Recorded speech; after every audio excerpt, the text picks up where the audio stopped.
108 विद्या देवियों से अधिष्ठित और उनकी हम भाव यात्रा कर रहे हैं, उनके हम अष्टप्रकारी पूजा कर रहे हैं। आज चौथा पद है नमो उवच्छायाणम। इस चौथे पद की यात्रा में हम आज बहुत महत्वपूर्ण तीर्थों के दर्शन वंदन पूजन करेंगे।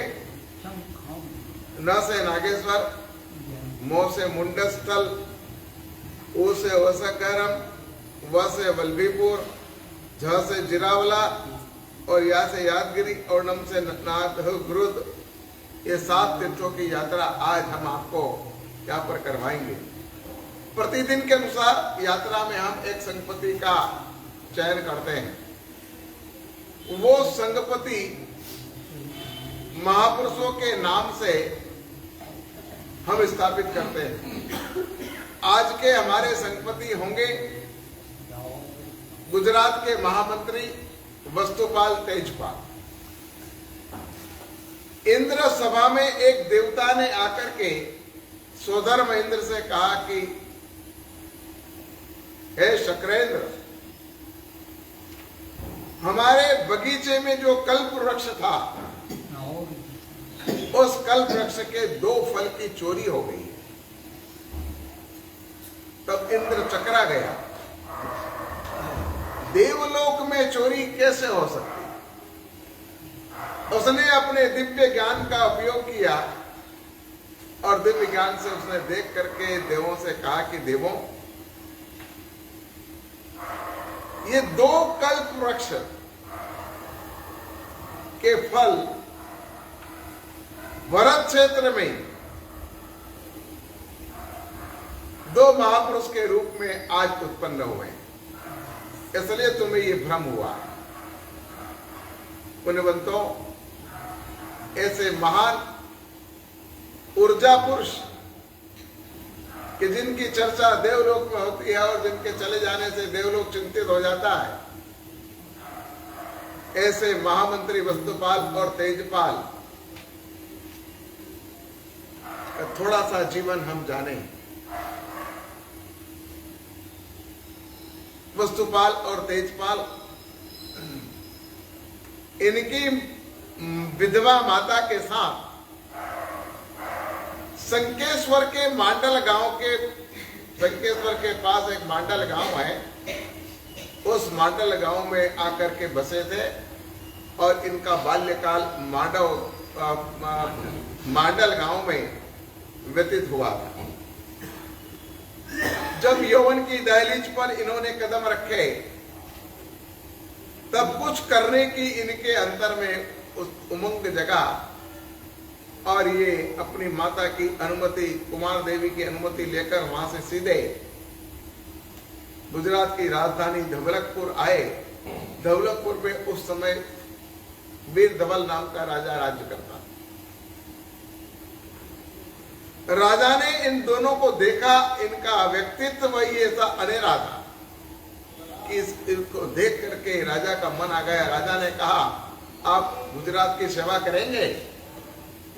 तब यहाँ पर महामंत्री वस्तुपाल कि जो एक सामान्य युवक था, उसने कहा, महाराज, मैं कुछ शर्तों पर आपकी सेवा कर सकता हूं। राजा ने पूछा, तुम्हारी शर्त क्या होगी? बोले, पहले मैं अपना धर्म कार्य करूंगा, उसके बाद तुम्हारी आज्ञा का पालन होगा। ये मेरी पहली शर्त है। दूसरी शर्त यह है कि हमारे पुरुषार्थ बल से हम जो कुछ धन अर्जन करेंगे, किसी कारण से आप कोई कारण से हम पर नाराज हो जाए, तो वो हमारा धन हमें अपने साथ ले जाने की आपको इजाजत देना होगी। तीसरा, धर्म के भोग से हम किसी भी कार्य को नहीं करें। ये हमारी 3 शर्तें हैं। अगर आपको मान्य हैं तो गुजरात की हम सेवा करने को तैयार हैं। राजा वीर धवल ने ऐसे स्पष्ट वक्ता और निडर व्यक्ति को अपना महामंत्री बनाया और तेजपाल को उन्होंने अपने सेनापति पद पर नियुक्त किया। उसके बाद इन दोनों भाइयों ने गुजरात के अनेक कार्य जो अटके पड़े थे उन सारे कार्यों को किए और प्रजा में खूब लोकप्रियता प्राप्त की। कभी भी इन्होंने धर्म का भोग लगाकर राजकीय कार्य नहीं किया, किसी के दबाव में नहीं आए। सामान्य एक प्रसंग सुनाऊंगा। एक बाल मुनि ने प्रमादवश बारी में खड़े खड़े से काजा लिया था, वो काजा नीचे फेंक दिया। वो काजा जब नीचे फेंका तो राजा के साले के माथे पर पड़ा। उसने ऊपर देखा तो ये हरकत किसी बाल मुनि ने की है। वो ऊपर चढ़ा और बाल मुनि को उसने एक जोर से थप्पड़ मार दिया। वो तो चला गया, मगर इस बात का पता वस्तुपाल को चला कि मेरे गुरु महाराज को उसने मारा है। उन्होंने तेजपाल को बुलाया, सेनापति, जिस हाथ से मेरे गुरु को राजा के साले ने मारा है वो हाथ कटे हुए मुझे चाहिए। तेजपाल ने महामंत्री की बात का स्वीकार कर राजा के साले को उसके महल में जाकर के घेर लिया और उसके दोनों हाथ के कांटे काट करके वस्तुपाल के सामने प्रस्तुत कर दिया। उस समय गृह स्थिति, मतलब उस समय गृह युद्ध की स्थिति उत्पन्न हो गई थी, क्योंकि रानी का वो भाई था और रानी बहुत जिद पर चढ़ गई थी कि मेरे भाई को इस तरह से कोई कैसे हाथ काट सकता है। तब यहां पर राजा ने समझाया कि तू अभी उन दोनों भाइयों को जानते नहीं, अगर हम उनके साथ युद्ध करेंगे तो हमें मुंह की खाना पड़ेगी, इतने वो सुरवीर हैं।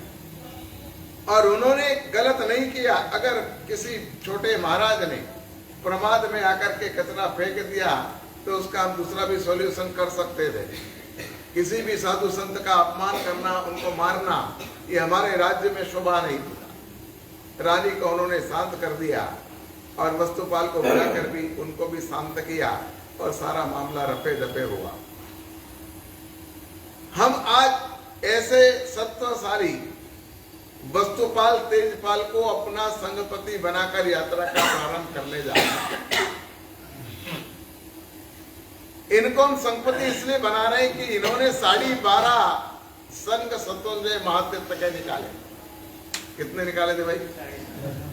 आपको कि ये कौन सा आंकड़ा आया 12.5 का?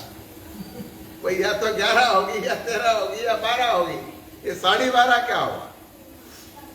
तो प्राचीन काल में संघ जो संघपति निकालते थे वो अपने नगर से पैदल पैदल सत्वंजय जाते थे और वहां से सभी यात्रियों को ऑफिस पैदल पैदल अपने घर ला करके छोड़ते।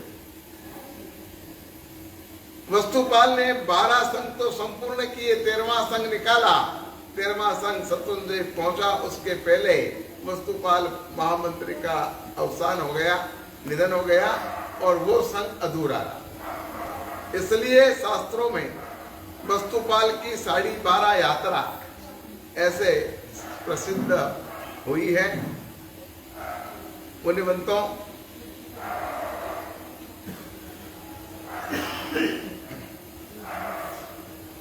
ये महामंत्री वस्तुपाल और तेजपाल अपने साधर्मिक के प्रति भी इतना ही बहुमान भाव रखने वाले थे। धवलगिरी एक बार कोई संघ आ रहा था, महामंत्री अपने साथियों को लेकर के संघ लेने के लिए जा रहे थे। बहुत धूल उड़ रहा था, उस जमाने में कच्चे रास्ते थे, बहुत बड़ा संघ था, धूल की डमरियां आकाश में उड़ रही थी।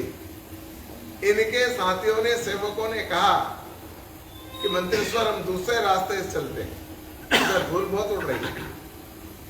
तब यहाँ पर मंत्रेश्वर ने कहा कि ये धूल तो साधर्मिकों के चरण रस से पावन बनी है, अगर ये धूल हमारे शरीर को स्पर्श करती है तो इसके जैसा भाग्य इस दुनिया में हमारा और क्या हो सकता। साधर्मिकों के प्रति इतना इनको लगाव था। धोलका में जो कोई साधर्मिक आता उसका पाद प्रक्षालन मंत्री स्वयं करते। एक बार जब बड़ा संघ आया, पाद प्रक्षालन हुआ, तब उनके सेवकों ने कहा मंत्रेश्वर आप थक गए हो, आप हट जाइए और ये लाभ हमें लेने दीजिए। मंत्री ने कहा कि क्या बोले तुम, ये तो मेरे भव की थकान उतार रहा है, भव की थकान मेरी उतर रही है, सब यात्रियों के पैर मैं धोऊंगा। और इस प्रकार से इन्होंने लाभ लिया कि पक्के चुस्त जैनी थे। गुजरात की इन्होंने जो सेवा की, जो गुजरात का राज्य डगू मगू हो रहा था, अगर ये दो मंत्री भाई वहां पर नहीं समय पर नहीं पहुंच पाते तो शायद ये चालुक्य वंश का जो राज्य था, कि कुमारपाल राजा की परंपरा का जो राज्य था, जो पाटन राजधानी थी, उसको लवण प्रसाद ने धोलका में परिवर्तित की थी। वो इसी वजह से कि वहां पर हित शत्रु बहुत ज्यादा इकट्ठे हो गए। पर वस्तुपाल तेजपाल ने उन सबको अपने बाहुबल से और अपनी बुद्धि बल से सबको कंट्रोल किया और गुजरात के राज्य की नींव को मजबूत किया। ऐसे ऊर्जा पुरुष का हम यहाँ पर साथ लेकर आज की यात्रा कर रहे हैं। हम इनकी स्थापना कर रहे हैं। वस्तुपाल महामंत्री के रूप में आइए और वस्तुपाल के रूप में आप स्थापित होते हैं।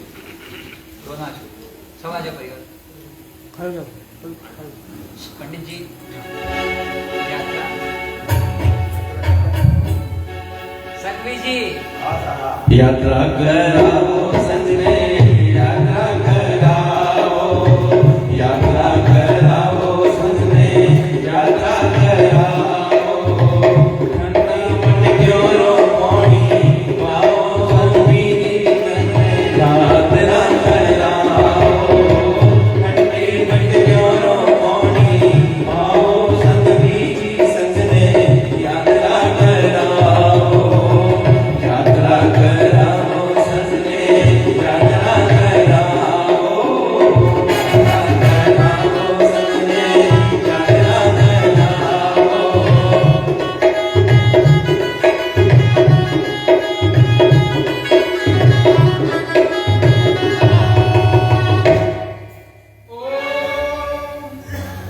ओम नमो हृदय परमेश्वराय चतुर्मुखाय परमेष्ठिते परमात्मने अचिंत्य शांति शांति युक्ताय सात्व निर्भर सत्वशाली नमस्कार महामंत्र विशुद्ध 68 वर्णोपी निष्ठ 68 तीर्थ यात्राएं महापराक्रमी उदार चरित्री श्री जिन शासन रक्षक श्री वस्तुपाल चेतेजपाल रूपेण श्री संगपति स्थापयामि ते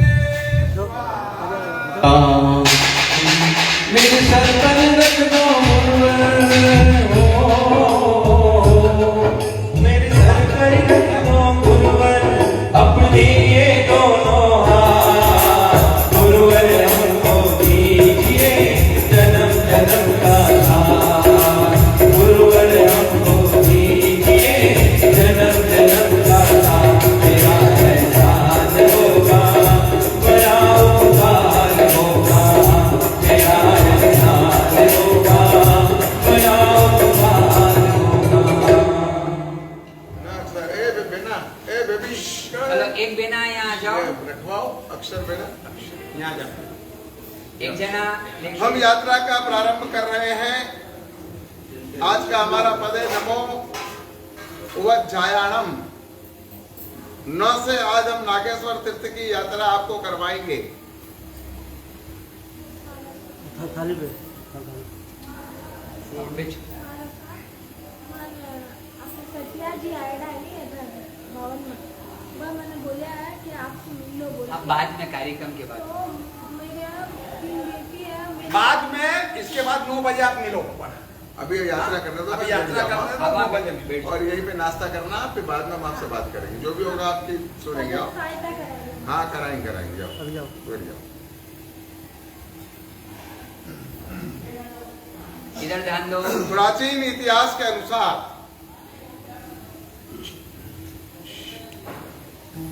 नागेश्वर पार्श्वनाथ का यह तीर्थ मालवा और मेवाड़ की सीमा पर स्थित है। एक जमाने में ये मध्य भारत का तीर्थ था, मतलब मालवे का तीर्थ था। मतलब अभी वर्तमान में राज्य की जो सीमाएं निर्धारित हुई है, उसमें मध्य प्रदेश की सीमा से 3 किलोमीटर अंदर राजस्थान में यह तीर्थ आया हुआ है। इसका नाम है उन्हेल। चूंकि यहाँ पर नागेश्वर पार्श्वनाथ दादा जब से विराजमान हुए हैं तब से अब इसको उन्हेल कोई नहीं बोलता है, इसको नागेश्वर तीर्थ के नाम से ही पुकारा जाता है। इस तीर्थ की उत्पत्ति पार्श्वनाथ भगवान के समय में हो चुकी थी। पार्श्वनाथ भगवान ने संयम का स्वीकार किया और वो अपने छद्मस्त अवस्था में ध्यानस्थ रहते थे। एक दिन मेघमाली कि जो कमट का जीव था और इनका वैरी था, उसने ध्यानस्थ प्रभु पार्श्वनाथ पर इतना जल बरसाया, इतना बरसाया, इतना बरसाया कि भगवान की नासिका तक जल आ गया। उस समय इनके परम भक्त कि जिनको इन्होंने नवकार सुनाकर धर्मेंद्र बनाया था, वो अपनी प्रिया पद्मावती के साथ सिंहासन चलायमान होने के कारण पृथ्वी पर आया। पद्मावती ने अपने दोनों हाथ पर भगवान पार्श्वनाथ को ऊपर उठा लिए और धर्मेंद्र ने इनके ऊपर फड़ा कर दी। उस समय मेघमाली पानी बरसा बरसा कर थक गया। तब किसी देव ने कहा कि ये इंद्र जिनके भक्त हैं, उन पार्श्वनाथ भगवान को तू परेशान कर रहा है। इंद्र अगर क्रोधित हो गया तो तेरा स्थान उखाड़ कर फेंक देगा। तब यहाँ पर अपनी गलती समझ में आने के कारण आज 10 भव में पहली बार मरुभूति और कमट से लगा करके पार्श्वनाथ प्रभु तक इनके 10 भव हुए। 10 भव में पार्श्वनाथ भगवान का ये पीछे पड़ा हुआ जीव था और पार्श्वनाथ भगवान को हर भव में इसने मारा और पार्श्वनाथ भगवान हर भव में इसको माफ कर दे रहे। एक पाक्षिक वेर था, मगर जिन्हें तीर्थंकर बनना है उनको क्षमा भाव तो रखना ही पड़ेगा। 10 भव तक पार्श्वनाथ प्रभु ने इसको माफ किया। हम एक कोई गलती कर देता है उसको एक बार भी माफ करने को तैयार नहीं है और कहते हैं हम पार्श्वनाथ भगवान के परम भक्त हैं। अरे क्या परम भक्त, परमात्मा पार्श्वनाथ के भक्त बनना है तो उनके जैसे छोटे मोटे ये गुण तो जीवन में लाना ही पड़ेंगे। इधर यहां पर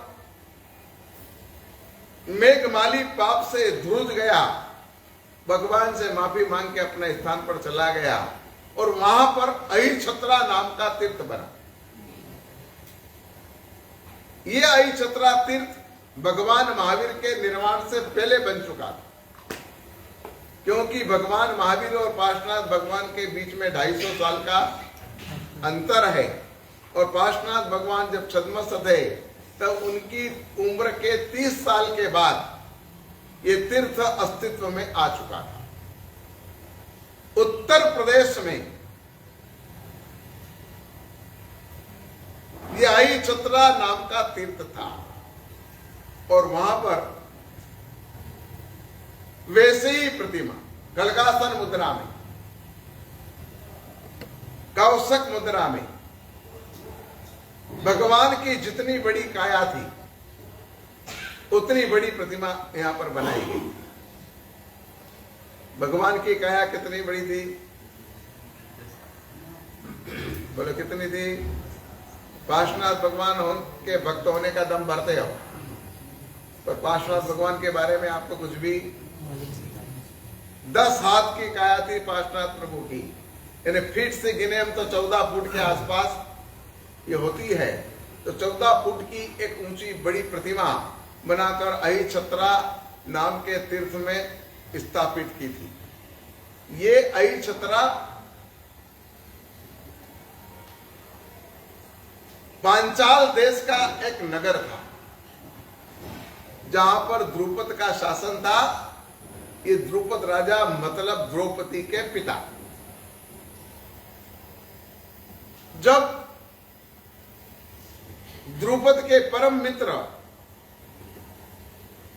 गुरु द्रोणाचार्य के साथ सत्ता और संपत्ति को लेकर के अहंकार के कारण दोनों जिगरजान दोस्तों में जब वैर की गांठ बंधी, तब पांडवों को शिक्षण देकर गुरु दक्षिणा में उन्होंने द्रुपद राजा का पराजय मांगा।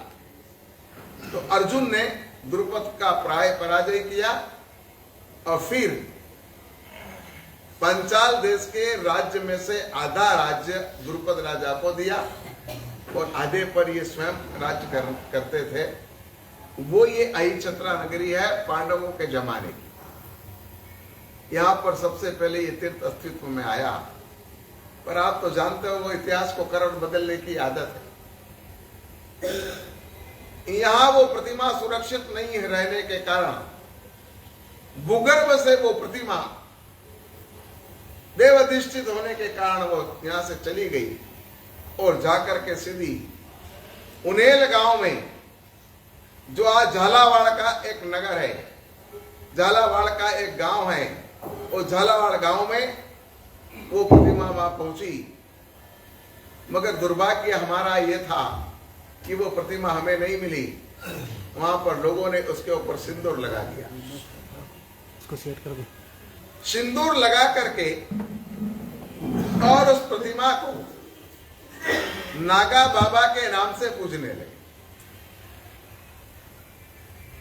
सैकड़ों साल तक वो प्रतिमा नागा बाबा के नाम से वहां पर पूजाती है। वर्तमान समय में हमारे अभय सागर जी महाराज, जो पन्यास जी महाराज के नाम से पहचाने जाते थे, नौकार मंदिर के अखंड उपासक थे, वो भवानी मंडी जा रहे थे। रास्ते में उनेल गांव में वो पहुंचे तो लोगों ने उनको उतरने का स्थान नागा बाबा का मंदिर बताया। हम लोग अजैन मंदिरों में ठहरते जाते, जगह नहीं मिलती तो अजैन मंदिरों में रुक जाते। इनको भी बता दिया कि ये मंदिर है, यहाँ पर ठहर जाओ।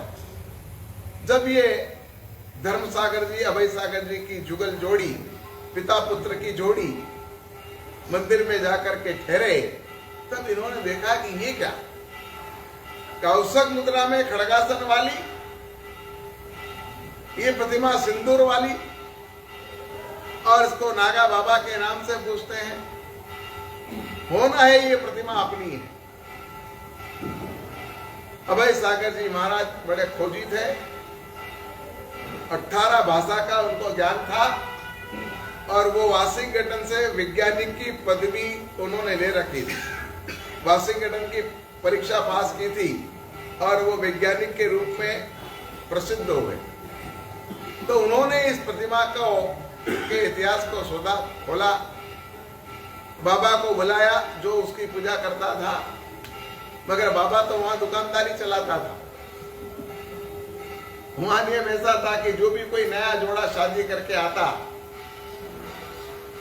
उसको वहां दुकानें लाता, द्रव्य चढ़वाता, फल नैवेद्य चढ़वाता, और ये सब वहां होता था। तब धर्म सागर जी और अभय सागर जी महाराज भवानी मंडी पहुंचे। अंग्रेजी कोर्ट थी, उस कोर्ट में केस दाखिल किया। कोर्ट में केस जैन लोग जीत गए। ये प्रतिमा जैनों की ये प्रूफ हो गया। मगर कब्जा लेने जाए कौन? बाबा बड़ा खूंखार था। बाबा ने ऐलान कर दिया था, जो आया है तो मैं उसको तलवार से काट दूंगा। और सचमुच ऐसा हुआ भी। अपने 10, 12 श्रावक, 15 श्रावक प्रतिमा जी का कब्जा लेने गए, पर वो बाबा तो तलवार लेके उनके पीछे दौड़ा। हमारे श्रावकों के हाथ में तो लाठी भी नहीं थी। सब ऐसे भागे कि ना पूछो बात। मामला खटाई में पड़ गया था। मगर इस तीर्थ का उदय काल आ गया। घटना ऐसी बनी कि जब भी ये बाबा शराब पी करके, गांजा भांग पी करके मंदिर में आता, तो वहां के अधिष्ठायक नागराज दरवाजे पे फान लगा के खड़े हो जाते और उसको अंदर नहीं जाने देते। ऐसी एक बार नहीं, 3-3 बार चेतावनी आती। और अंत में एक दिन ऐसी घटना बन गई, क्योंकि उस बाबा के साथ पूरे गांव के लोग भी थे, क्योंकि अपने तो वहां पर गिने चुने 2-3 घर थे, और वो भी स्थानकवासी परिवार थे। मूर्ति पूजक कोई परिवार उस गांव में, और गांव भी इतना छोटा कि ना पूछो बात। आप चाय पीने जाओ तो चाय भी नहीं मिले, होटल भी नहीं मिले और चाय भी नहीं मिले। तब यहाँ पर एक दिन घटना ऐसी बनी कि वो बाबा मंदिर में किसी के साथ, गांव की किसी के साथ, लड़की के साथ व्यभिचार करते हुए पकड़ा गया। गांव के लोगों की निगाह में आ गया। हिंदू समाज बड़ा उग्र हो गया और बाबा को मारने के लिए आया, तो बाबा वहां से भाग गया। उस वक्त दीपचंद जी, पन्नालाल जी करके अपने श्रावक, जो मूलतः तो स्थानकवासी थे, उन्होंने हिम्मत करके और आकर मंदिर का कब्जा लिया और उसके बाद इस तीर्थ का उद्धार प्रारंभ हुआ। आज पुण्यवंतों, जहां पर कुछ भी नहीं था, वहां आज नंदन वन बन गया, जंगल में मंगल हो गया, प्रतिमा का सारा सिंदूर उखाड़ा गया और लेप करके और नीलवर्णा पार्श्वनाथ बनाए गए। और आज नागेश्वर दादा का परचम सारे हिंदुस्तान में फैला हुआ है। चारों तरफ नागेश्वर दादा प्रसिद्धि को प्राप्त हुए हैं और वहां के चमत्कार अद्भुत हैं। जब ये तीर्थ अस्तित्व में आया, उसमें सबसे पहला संघ पास के गांव पिपलोन से निकला था और एक साध्वी जी महाराज, इंदु सिंह जी महाराज, जो हमारे संसारी पिताजी के कोई महाराज थे, बुआ महाराज थे, उन्होंने ये संघ निकाला। वो संघ लेकर वहां गया तो वहां पर कोई व्यवस्था नहीं थी। आरती उतार रहे थे लोग और बाहर एक कुआं था, आज भी है, गेट के इस साइड। संघपति की लड़की उस कुएं में गिर पड़ी, पाल नहीं थी कोई। हल्ला गुल्ला मच गया, लोग दौड़ कर आ रहे, अरे अरे संघपति जी की लड़की गिर गई। सब लोग वहां पहुंचे, लड़की को बाहर निकाला। चमत्कार इस बात का था कि लड़की का एक भी अंग या एक भी कपड़ा गीला नहीं था, वो पानी पर खड़ी थी। ये नागेश्वर पार्श्वनाथ तीर्थ का पहला चमत्कार। उसके बाद तो चमत्कारों की बढ़झार लगी हुई थी। हमने भी वहां पर कई चमत्कार देखे। सबसे पहले आज से 48 साल पहले नागेश्वर तीर्थ में हम गए थे हमारे गुरुदेव के साथ। तब उस समय वहां पर शिवपुरा नदी थी, पुल नहीं था।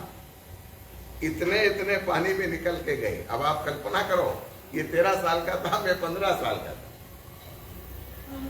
गुरुदेव हमारे उम्र लायक थे, तो जैसे तैसे करके गुरुदेव को तो उठा करके ले गए और हम तो फिर भी हिम्मत वाले थे। हमने कहा ऐसे निकलेंगे और नहीं तो तैर के निकल जाएंगे। तैरना हमें आता था, हमारे यहाँ पर तैरने की व्यवस्था थी। नदी कुएं सब थे हमारे गांव में, हम भी छोटे गांव के रहने वाले। डरने की कोई बात नहीं थी। गुरुदेव को पार कराया, हम भी पार हुए। जब वहां पहुंचे तो कहां ठहरना समस्या, केवल एक शेड वाला मंदिर, बाकी कोई धर्मशाला नहीं, कुछ नहीं। एक मंदिर के होटले पर है, एक स्कूल के होटले पर है। सुबह नौकारसी का वक्त हुआ तो हमने गुरुदेव से कहा, गुरुदेव नौकारसी की क्या व्यवस्था, भूख लगी है? तो बोले कि बेटा यहाँ पर नौकारसी गोचरी की व्यवस्था हो जाए तो अच्छी बात है। दीपचंद जी को बुलाया गुरुदेव ने कि भाई छोटे छोटे मेरे साथ साधु हैं, गोचरी की व्यवस्था क्या? बोले बाप जी अभी जाता हूँ, गांव में से आटा लेके आता हूँ और बाटियां बनाता हूँ, क्योंकि कोई रसोईया भसोईया कोई था ही नहीं। उन्होंने स्कूल के बाहर ही बाटी बनाई, दाल बनाई और दाल बाटी खा के समय गुजारा। वो ऐसा समय था, वो समय भी हमने देखा। उसके बाद उस तीर्थ का बड़ा विकास हुआ, बड़ा उद्धार हुआ। आए दिन में वहां पर ओली जी करवाते रहता हूँ, उपध्यान करवाते रहता हूँ। मेरा दूसरा उपध्यान वहां पर चल रहा था।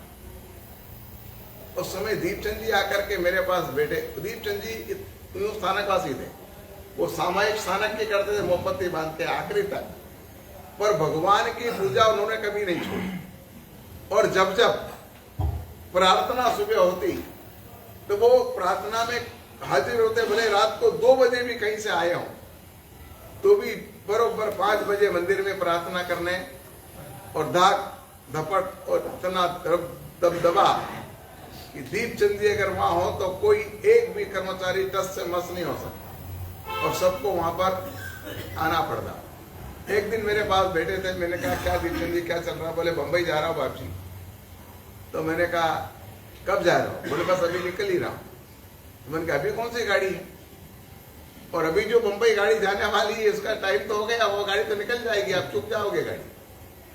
बोले बाप जी जब तक ये दीपचंद स्टेशन नहीं पहुंचेगा तब तक गाड़ी स्टेशन पे नहीं आएगी। क्या बोला हो? मेरे मन में मैंने सोचा कि ये सबसे बड़ा फाकिया है, इतनी बड़ी गप दे दी इसने। और सचमुच कह रहा हूं आपको कि मैंने 4 बजे शाम को तलाश करवाई तो दीपचंद जी बंबई के लिए निकल गए, ट्रेन 3 घंटे लेट। ये दादा का चमत्कार। उस आदमी ने 5-5 रुपए 10-10 रुपए इकट्ठे करके और तीर्थ की व्यवस्था जमाई और आज करोड़ों लाखों में नागेश्वर दादा खेल रहे हैं। उनमें तो बहुत सी बातें हैं मगर हमारे पास अभी इतना समय नहीं है। आज की तारीख में वहां पर सारी व्यवस्थाएं जो एक विकसित तीर्थ में चाहिए वो सारी व्यवस्थाएं वहां पर है। पूनम के दिन मेला भराता है, सैकड़ों लोग पूनम के दिन वहां पहुंचते हैं। कोसी दशमी का बहुत बड़ा मेला भराता है, हजारों लोग वहां पर उपस्थित होते हैं। 500, 700, 800 अट्ठम भी होते हैं। और आज इस विकसित तीर्थ में नागेश्वर पार्श्वनाथ दादा अपनी अनुपम छटा के साथ वहां पर हजरा हजूर हैं।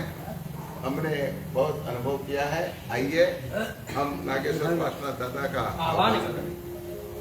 ओम ह्रीं श्रीं ओम ह्रीं श्रीं नागेश्वर तीर्थस्य श्रीनागेश्वर तीर्थस्य नागेश्वर पार्श्वनाथ प्रभु श्री नागेश्वर पार्श्वनाथ प्रभु अत्र आगच्छ आगच्छ अत्र आगच्छ आगच्छ तिष्ठ तिष्ठ दर्शन कीजिए नागेश्वर पार्श्वनाथ दादा के। नमो जीरायं जिय भयानं नमो जीरायं जिय भयानं नमो जीरायं जिय भयानं नमो जीरायं जिय भयानं। नागेश्वर पार्श्वनाथ तीर्थ की एक बात और कहना चाहूंगा कि जब हम सबसे पहले नागेश्वर पहुंचे थे सुनो 48 साल पहले, उस समय दीपचंद जी ने कहा गुरुदेव नौकारसी की व्यवस्था तो यहाँ नहीं हो पाएगी, हमारे घर हैं 2, वहां से आपको खुसरी मिल जाएगी। आप साधु भेजो में बेरने गया, क्या बताऊं आपको मुझे क्या मिला। दोपहर को फिर मैंने कहा मैं दोपहर को भी आऊंगा, तो दोपहर को गया, वहां की रोटी और वहां की साग दाल 2 मंजिली, नहीं समझे? दाल का पानी ऊपर अलग जा रहा है, नीचे दाल अलग जा रहा है। 2 मंजिली दाल और ऐसी गोसरी मिली, लेकर आया पर मुंह में जाए नहीं, क्योंकि पहला साल था दीक्षा का और खाते पीते घर के थे, अच्छे घर से आए थे, ऐसा कभी देखा ही नहीं था कि यार ये भी कभी खाने का वक्त अपने को आएगा। अभी मैंने चतुर्मास किया कोरोना काल में। उन्होंने बहुत आग्रह किया कि कोरोना काल में गुरुदेव इधर उधर समय काटने के बजाय आप नागेश्वर पधार जाओ तो व्यवस्था हो जाएगी। तो अभी मैं दीपचंद जी के यहाँ बेरने गया, प्रवेश के दिन ही क्या बताऊं आपको, 5 प्रकार के फ्रूट, 2-4 प्रकार की मिठाइयां, 2-4 प्रकार नमकीन, मतलब नागेश्वर दादा की मेहरबानी उन पर कितनी उतरी है, ये सिर्फ बताने का मेरा आपको उद्देश्य है। ओम ह्रीं श्रीं परमपुरुषाय श्री नमस्कार महामंत्र पतंतकाय श्री नवर्णपेक्षित श्री नागेश्वर पार्श्वनाथ तीर्थ मंडल श्री नव नागेश्वर पार्श्वनाथ जिनेन्द्राय जलं चन्दनं पुष्पं धूपं दीपमक्षतं नैवेद्यं फलं यजामहे स्वाहा।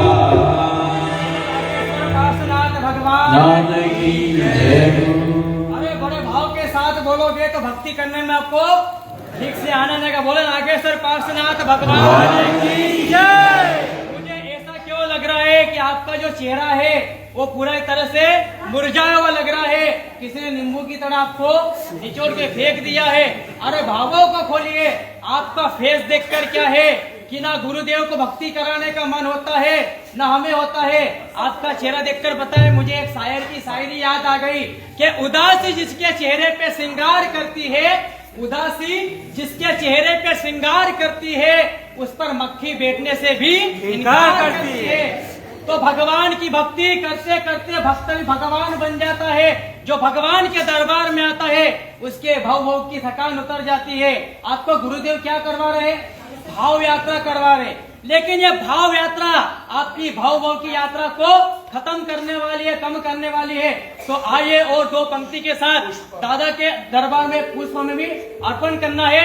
आप सबको भी आता है, आपको पीछे की लाइन बोलना है कि दादा का दरबार सुहाना लगता है। भैया मुझे मत बजाना, ये बंद कर कि दादा का दरबार सुहाना लगता है।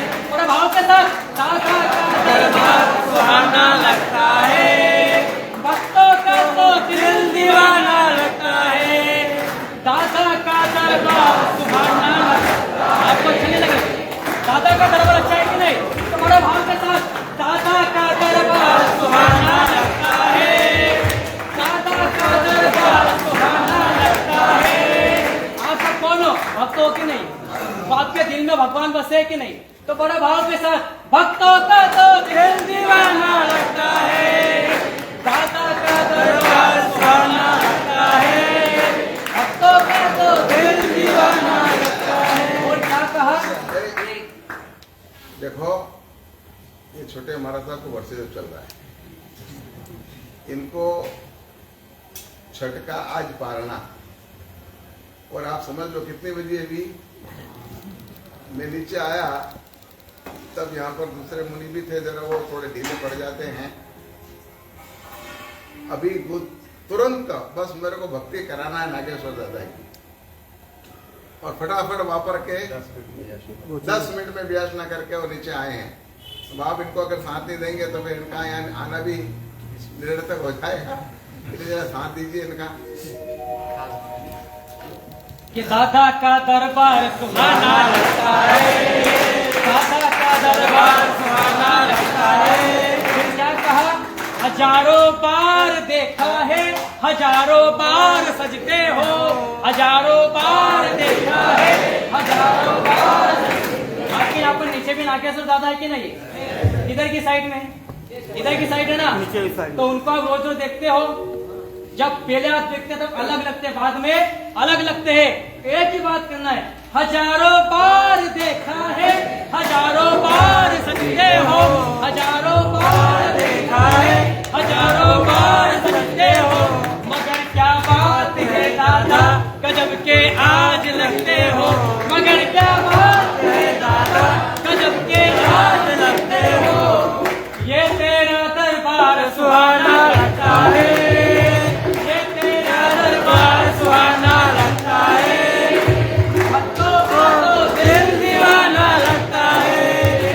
दादा का दरबार सुहाना लगता है, भक्तों को तो दिल दीवाना लगता है। कहते हैं कि गूंगा व्यक्ति कभी गा नहीं सकता, गूंगा व्यक्ति गा नहीं सकता, धारा पाव कभी चल नहीं सकता, और जिस पर हो जाए पार्श्वनाथ प्रभु की महर वो अंधेरे में भी ठोकर खा नहीं सकता, वो अंधेरे में ठोकर खा नहीं सकता।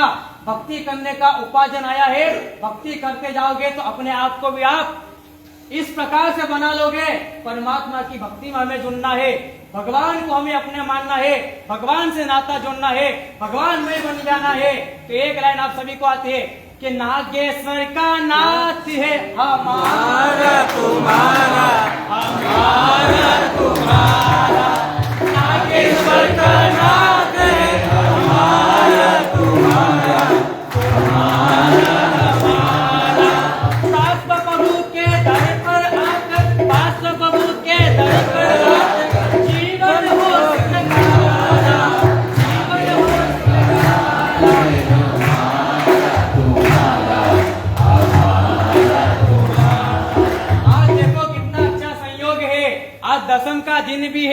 और हमारे यहाँ पर ज्यादा तीर्थ आज पार्श्वनाथ भगवान के ही आने वाले हैं। सबसे पहले नागेश्वर दादा, फिर वत्स ज्ञानम पार्श्वनाथ परमात्मा, फिर जीरावाला पार्श्वनाथ दादा, ऐसे 3 महान विख्यात तीर्थ। याद रखना, संकेसर के बाद ज्यादातर व्यक्ति अगर जिनके दरबार में जाता है तो वो जीरावाला दादा, और जीरावाला दादा के बाद कोई आता तो ऐसे नागेश्वर पार्श्वनाथ दादा के दरबार में अगर आप भगवान की भक्ति करते जाओगे तो आपको भी एक दिन कैसे बन जाओगे पता है? आप भी मीरा जैसे बन जाओगे, सबरी जैसे बन जाओगे, भक्त प्रहलाद की तरह बन जाओगे और अपनी आत्मा को कल्याण करोगे। इसी प्रकार भगवान की भक्ति में आगे जुड़े तो आपकी आत्मा का कल्याण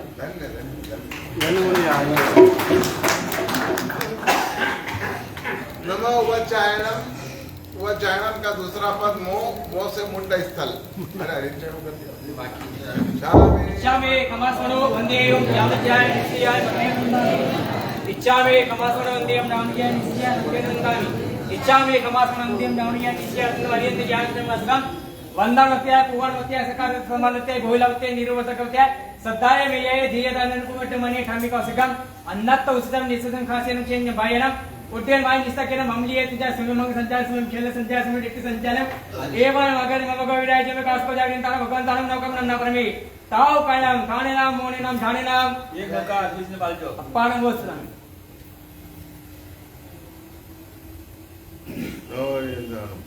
नमो रिंदानम नमो रसिदाचर वजय सर्वसाधुभ्य पाशजीनंदा वामानंदा जब गर वेपणी सुपना देके अर्थ विशेषे कहे भगवामणि जिनवर जाया सुलभुल राया हुआ रमणी प्रिय नेमी राजी चित्त विराजी विलोकिक व्रतली। नवरंतन इच्छा में खमासनो वंदे ओम जामज्याय नित्याय। नमो मोह से मुंड स्थल। राजस्थान के सिरोही जिले में स्थित ये मुंड स्थल नाम का एक गांव है जो भगवान महावीर स्वामी के समय में बस गया था। ऐसा सुना है कि भगवान महावीर जब अर्बुदाचल पर्वत पर पधारे थे उस समय नंदी वृक्ष के नीचे आप तपस्या ध्यान रहे थे। यह आपका उस समय का छद्मस्त काल था। वह स्थान मुंड स्थल था। भगवान महावीर के पदार्पण से यह पावन बनी भूमि मुंड स्थल के नाम से प्रसिद्ध को प्राप्त हुई। अगर शिलालेखी प्रमाण को हम आधारभूत माने तो ये तीर्थ 12वीं सदी में अस्तित्व में आया होना चाहिए, क्योंकि 13वीं सदी में जैनाचार्य महेंद्र सूरी महाराज ने एक तीर्थ अष्टोत्तरी तीर्थमाला नाम के ग्रंथ की रचना की है। उस ग्रंथ में इस तीर्थ का उल्लेख है। इससे हम ये कह सकते हैं कि 13वीं सदी में ये अस्तित्व में लिखा हुआ है, तो कहीं 12वीं सदी में ये तीर्थ बन चुका होगा। भगवान महावीर की यहाँ पर खड़गासन वाली मतलब खड़ी प्रतिमा विराजमान है, जो कि मूल नायक के नाम से यहाँ पर प्रसिद्ध है। ऐसा कहते हैं कि भगवान महावीर के जन्म से 37 वर्ष के बाद पूर्ण राज ने ये प्रतिमा बनाई थी और यहाँ पर इस प्रतिमा की प्रतिष्ठा करने का उल्लेख है। इस प्रतिमा की प्रतिष्ठा भगवान पार्श्वनाथ के 4 महाव्रत वाले केसी कुमार नाम के श्रमण द्वारा की गई। ये केसी कुमार भगवान पार्श्वनाथ के शिष्य थे और इन्होंने उस समय ये घोषणा की थी कि सिद्धार्थ और सुशीला रानी के घर 24वें तीर्थंकर भगवान महावीर का जन्म होगा। और ये भविष्यवाणी करके उन्होंने सारी दुनिया को चौंका दिया था। वो स्वयं 4 ज्ञान के स्वामी थे और अपने 4 ज्ञान से वो सारी बातें समझते थे। इस केसी कुमार का पूरा वर्णन मैं आपको पोजीशन के बाद सुनाने वाला। बड़ा अद्भुत उनका जीवन चरित्र है, वो हम आपको सुनाएंगे। राजा कानड़ देव के पुत्र विसल देव ने जैन समाज को मंदिर की जगह साथ में बगीचा और साथ में पूजा पक्षाल के लिए पानी के लिए बावड़ी, ये सारी चीजें उनको वहां पर भेंट दी थी। इस मुंड स्थल तीर्थ में 145 प्रतिमा होने का उल्लेख तीर्थमाला में है। आज उतनी प्रतिमा वहां पर अभी नहीं है, पर एक जमाने में उतनी प्रतिमा वहां पर होगी। आइए, तपागच्छ के लक्ष्मी सागर श्री महाराज कि जिनकी इस तीर्थ में उपाध्याय पदवी भी हुई थी, ऐसा उल्लेख हमको प्राप्त होता है।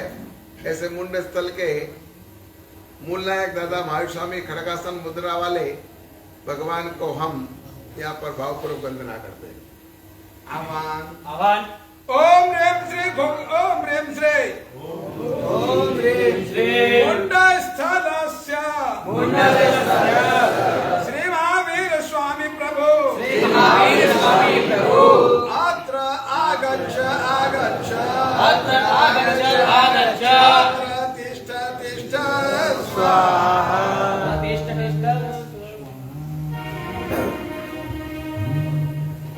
वंदना। नमो वंदना वंदना करो वंदना वंदना वंदना भावे करो वंदना स्वामी महाजने भावे करो वंदना मुझानंदने भावे करो वंदना वंदना वंदना भावे करो।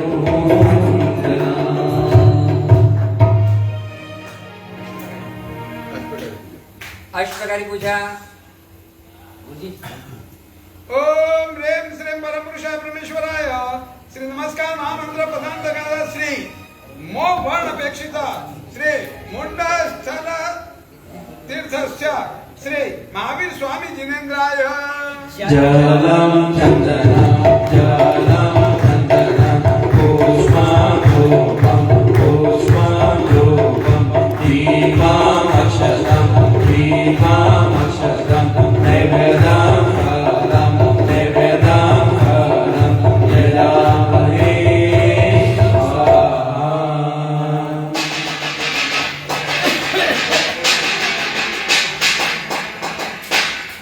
हमारा तीसरा अक्षर इच्छा में कमासनो वंदेयो जानित्याय निस्सियाय मतयनंदामि।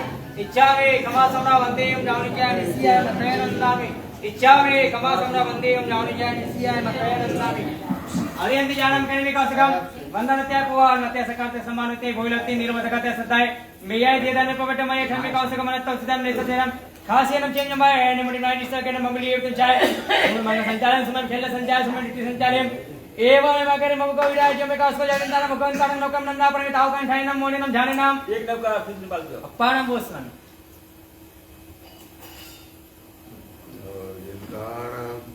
नमो रिंदाणम नमो रसिदा जरपते सुरसाधुभ्य जय जय भवित कर वीर जिनेश्वर देव सुर नर नारायण जय सारे सेव करुणारस गंधो वंदो आनंद आणी त्रिशिला सुख सुंदर गुणमन के रोखा। नवालेंदान इच्छा में कमासोना वंदे हम जानी जाए निश्चय मत। वैसे हमारा 22वां अक्षर और यूं तीसरा तीर्थ हमारा नमो वज्जायनम का ऊ से ओस गरम तीर्थ मध्य प्रदेश के दुर्ग शहर के निकट में शिवना नदी के किनारे पर स्थित छत्तीसगढ़ में आज ये ओसगरम तीर्थ आया हुआ है। प्राकृतिक सौंदर्य से युक्त ये तीर्थ ओसगरम पार्श्वनाथ दादा के नाम से विख्यात बना हुआ है। इस तीर्थ का इतिहास पुराना नहीं है, मगर इसकी प्रतिमा बड़ी प्राचीन है। तीर्थ तो अभी मेरे देखने में अस्तित्व में आया। पर प्रतिमा बहुत पुरानी प्रतीत होती है। श्याम वर्णी नयनाभिराम अम्बी झरने वाली ये वसकरम पार्श्वनाथ दादा की प्रतिमा यात्रियों को भाव विभोर करती है। ऐसी सुंदर अलौकिक और अंग अंग में चेतना का संचार करने वाली ऐसी वसकरम पार्श्वनाथ दादा की प्रतिमा का इतिहास भी थोड़ा सा हम जाने। वहीं पर पास में उगना नाम का गांव है। वो उगना गांव राज सीमा के अनुसार उत्तर प्रदेश में स्थित है। वहां पर गंदगी नाम की नदी के किनारे पर पर्वतमाला की तलेटी में एक भुवन सिंह नाम का एक किसान, उसके किसान के खेत में से गड्ढा खोदते वक्त जब उसने वो गड्ढा 50 फुट तक खोद दिया तो उसमें से पानी की जगह दूध निकलने लगा। तब वो स्वयं बहुत भयभीत हो गया, डर गया कि ये क्या हो रहा है। तो आसपास के लोगों से बात की। उस समय महाजन यानी कि हमारे जैन लोग वहां पर थे आजू बाजू के गांव में, वो देखने आए और उनको लगा कि यहाँ हो ना हो कोई पार्श्वनाथ भगवान की प्रतिमा होना चाहिए। गड्ढा साफ करके और वहां से भगवान पार्श्वनाथ की श्यामवर्णी प्रतिमा बाहर निकाली। उस समय इनके साथ जिंदे नाग प्रतिमा के साथ निकले, इसलिए लोगों की आस्था का केंद्र बन गए। अब यहां से ये प्रतिमा कहाँ ले जाना, तो निर्णय हुआ कि नागपुर शहर नजीक है तो नागपुर शहर में प्रतिमा ले जाई जाए। प्रतिमा को गाड़ी में रख करके नागपुर ले जाने लगे। मने रास्ते में अचानक पहिया फंस गया गाड़ी का और किसी स्थिति में पहिया निकलने को तैयार नहीं था।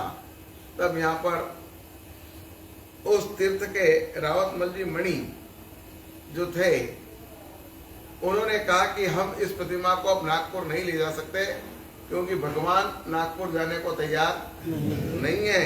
इसलिए हम यहाँ पर इस प्रतिमा को असगरम तीर्थ बनाकर और जंगल में मंगल स्वरूप देंगे। तब यहाँ पर गाड़ी स्टार्ट हो गई और स्टार्ट होकर मेटाडोर स्टार्ट होकर के और वो चल दी। पुण्यवंतों, वहां पर एक बहुत भव्य तीर्थ का निर्माण इन लोगों ने किया है। इसकी प्रतिष्ठा विक्रमश्री महाराज के समुदाय के राजेश्वरी महाराज के द्वारा संपन्न हुई, क्योंकि तीर्थ विकास, मार्गदर्शन और द्रव्य का सहयोग सारा उन्हीं का था। इसलिए उस तीर्थ को उन्होंने खूब अच्छे रूप से विकसित किया है। 3 शिखर से युक्त इस जिनालय में एक तरफ कल्याणक मंदिर, दूसरी तरफ नवीन मंदिर, एक तरफ पद्मावती मंदिर, एक तरफ मणिभद्र महाराजा का मंदिर, इस प्रकार से मंदिरों की श्रेणियां वहां पर लगी हुई है। पार्श्वनाथ प्रभु के 10 भव यहाँ देखने लायक है। ओसगरम पार्श्वनाथ प्रभु वहां पर मूल नायक है। इस तीर्थ का विकास कार्य अभी चल रहा है। अनेक मंदिर यहाँ पर बन रहे हैं, आगे भी बनते रहेंगे। यहाँ पर पौर्णदशमी आदि पर पार्श्वनाथ भगवान के जन्म कल्याण के कार्यक्रम वगैरह सब होते हैं। आइए ये ओसगरम तीर्थ की हम वंदना करें। मूल नायक दादा ओसगरम पार्श्वनाथ का आह्वान करें। ओम ह्रीं श्रीं ओम ह्रीं श्रीं वसगरम तीर्थस्य श्री वसगरम तीर्थस्य पार्श्वनाथ प्रभु अत्र आगच्छ आगच्छ अत्र तिष्ठ तिष्ठ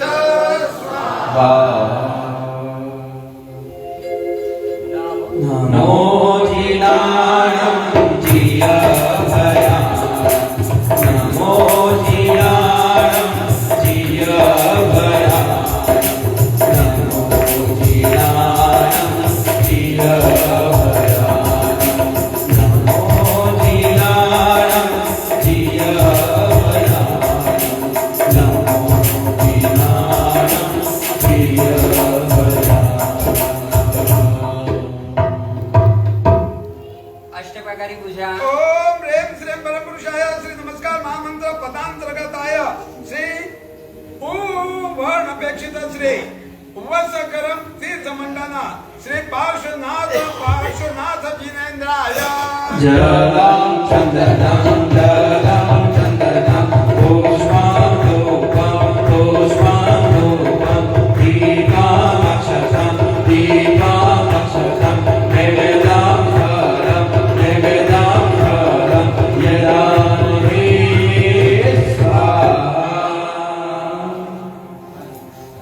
बोलो वसग्रम पार्श्वनाथ भगवान की जय।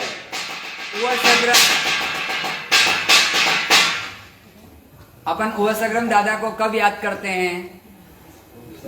जब उपसर्ग आता है तब पार्श्वनाथ दादा मुझे याद आते हैं। तो वसग्रम दादा की भक्ति में आगे जुड़ते हुए, दुनिया से मैं हारा तो आया तेरे द्वार। बोलो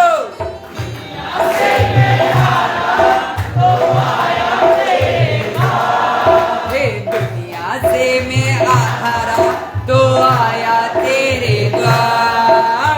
दुनिया से मैं हारा तो आया तेरे द्वार। यहाँ से जो मैं हारा कहाँ जाऊंगा सरकार। यहाँ से जो मैं हारा तो कहाँ जाऊंगा सरकार। आप लगता है अभी भी नींद में है। जब संग चलता है तो हमारे संगीतकार बैंड वाले होते हैं, वो आपको उठाने का काम करते हैं। हम भी आपको जगाने का काम करें, दादा की भक्ति करना है। और क्या बोलते हैं बैंड वाले पता है? रोज नवा गाम रे नवा रे मुकाम, एक बार चालो वसग्रम धाम। रोज नवा गाम रे नवा रे मुकाम, एक बार चालो वसग्रम धाम। वसग्रम तीर्थ के अंदर की भाव यात्रा हमारा प्रयाण चल रहा है, उसमें हमको दादा की भक्ति करना है। अरे दुनिया से मैं हारा तो आया तेरे द्वार।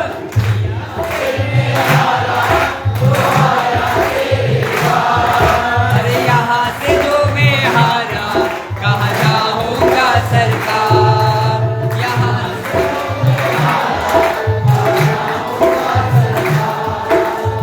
सुख में प्रभु जी तेरी याद न आई, दुख में प्रभु जी तुझसे प्रीत लगाई। सुख में प्रभु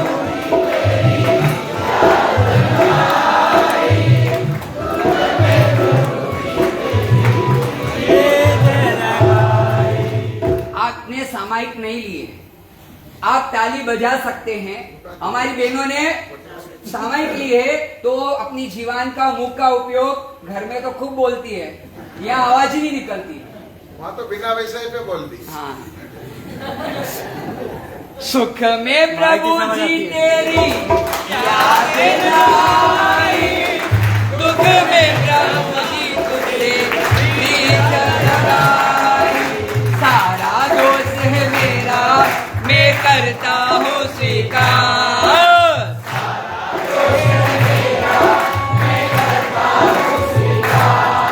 अरे यहाँ से जो मैं हारा कहाँ जाऊंगा सरकार। यहाँ से जो मैं हारा कहाँ जाऊंगा सरकार। एक बहुत बढ़िया बात याद आ गई। स्कूल में एक बार पिंटू के अध्यापक ने पूछा, सब विद्यार्थियों से पूछा कि बताओ कौन कौन व्यक्ति कितनी कितनी देर विषय पर बोल सकता है। तो पिंटू ने कहा, सर मैं किसी विषय को लेकर के और 15 मिनट बोल सकता हूं।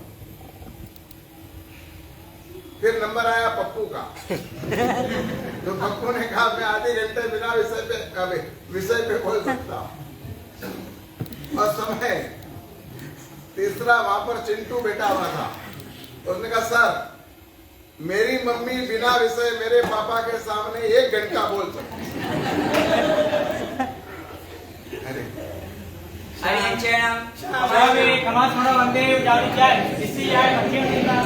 इच्छामि खमास्मरण वंदे जानिचाय इच्छामि खमास्मरण वंदे जानिचाय निश्चय अरियंत जयरं प्रेमिका सुगम वंदनत्याय पुवानत्याय सकालत्याय सम्मानत्याय घोइलत्याय नीरव सकलत्याय सद्दाये मियाय दियदानन पवटे माने ठामी कौसगम अन्नात कौसम नेसास्यरम खास्यरम क्षेरम जंभायनम उड्डयन वाहिनी सगन ममलिये तुमचा सुमे मंग संचालक सुमे चेल्ले संचालक सुमे डिप्टी संचालक एवं आगरे मव कविराज्य में कास्को जागरण तारा भगवान तारा नवकम नमना परमिताओ कायम ठाणे नाम मोड़े नाम जाने नाम एक लवका खुशल पालतो अप्पान वस्त्रं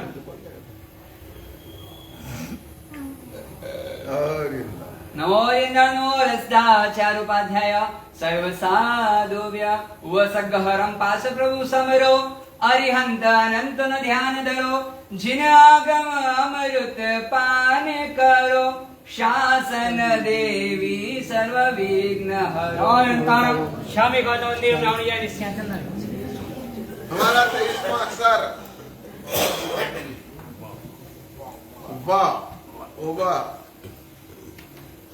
वाह से हम बल्बीपुर तीर्थ ले रहे हैं। बहुत कम लोगों को मालूम होगा कि बल्बीपुर तीर्थ वो सुत तीर्थ है। तो सुत तीर्थ की यात्रा हम आपको कराने जा रहे हैं। गुजरात की सौराष्ट्र नामक देश की राजधानी का गौरव इस वसगरम तीर्थ को वल्लभीपुर को प्राप्त हुआ है। ये सौराष्ट्र की राजधानी मानी जाती थी। प्राचीन काल में सतपुड़ा महातीर्थ की तलेटी इसी वसगरम, बार बार वसगरम आ रहा है, वल्लभीपुर में यहाँ पर तलेटी थी। यहाँ से 50 किलोमीटर की दूरी पर सतुंजय महातीर्थ स्थित है। यह नगर अपने आप में ऐतिहासिकता समेटे बैठा है। किसी जमाने की सौराष्ट्र की राजधानी ये वल्लभीपुर जाओ जलाली और समृद्धि से भरा हुआ नगर था। भगवान महावीर के निर्माण होने के पश्चात 980 वर्ष व्यतीत होने पर इस वल्लभीपुर में देवर्दी गणी समाश्रमण ने युग प्रधान आचार्य कालक्षुरी का साथ लेकर आगम वाचना करने का निर्णय लिया था और उस समय 500 आचार्य भगवंत वहां पर एकत्रित हुए थे। एक शरीर के जिस तरह संसद चलती है और सभी सांसद बैठते हैं, ऐसे अध्यक्ष स्थान पर देवर्दी गणी और युग प्रधान आचार्य कालक्षुरी महाराज विराजमान हुए थे। कैसा नजारा होगा, कैसा अद्भुत दृश्य होगा। 500 आचार्य भगवान एक साथ बैठ करके और आगमों के विषय गहन चिंतन कर रहे हैं।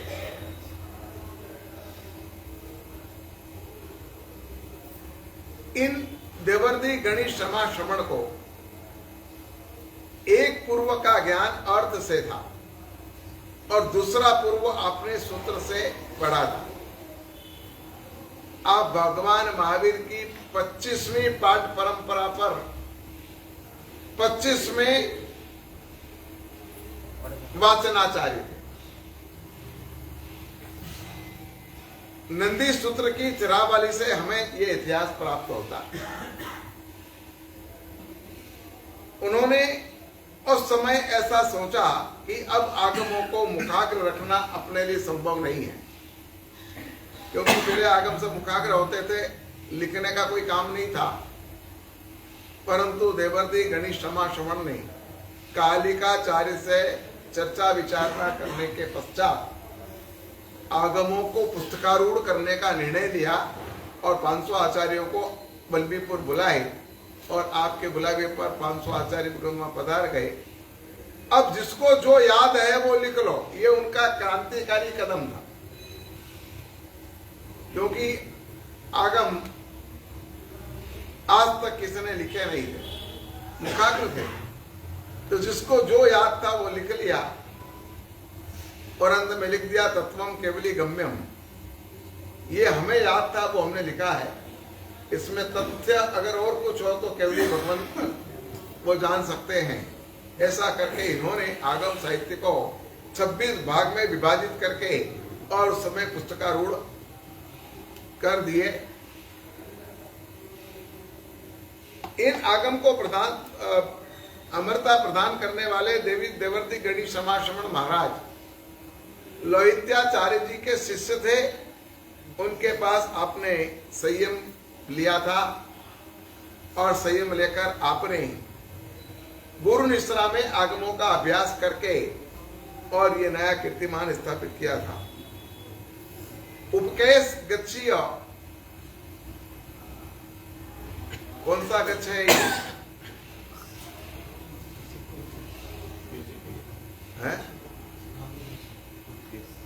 ये उपकेश गच्छीय पार्श्वनाथ भगवान के साधुओं का गच्छ है। नहीं, पाए गच्छ अलग। उपकेश गच्छीय मतलब उपसंपदा प्राप्त। जब भगवान महावीर को केवल ज्ञान हुआ तब भगवान पार्श्वनाथ के साधु उस समय विचरण कर रहे थे, क्योंकि 300 साल का 250 साल का ही अंतर था। तो 250 साल में कोई परंपरा खत्म नहीं हो जाए। उनके साधु बहुत सारे थे, पर ऐसा नियम है कि तीर्थंकर जब नए आ जाते हैं तो अपना तीर्थ छोड़कर उन तीर्थंकर की निश्रा में जाना पड़ता है, तो वहां पर उनको उपसंपदा दी जाती है। तो ये उपसंपदा प्राप्त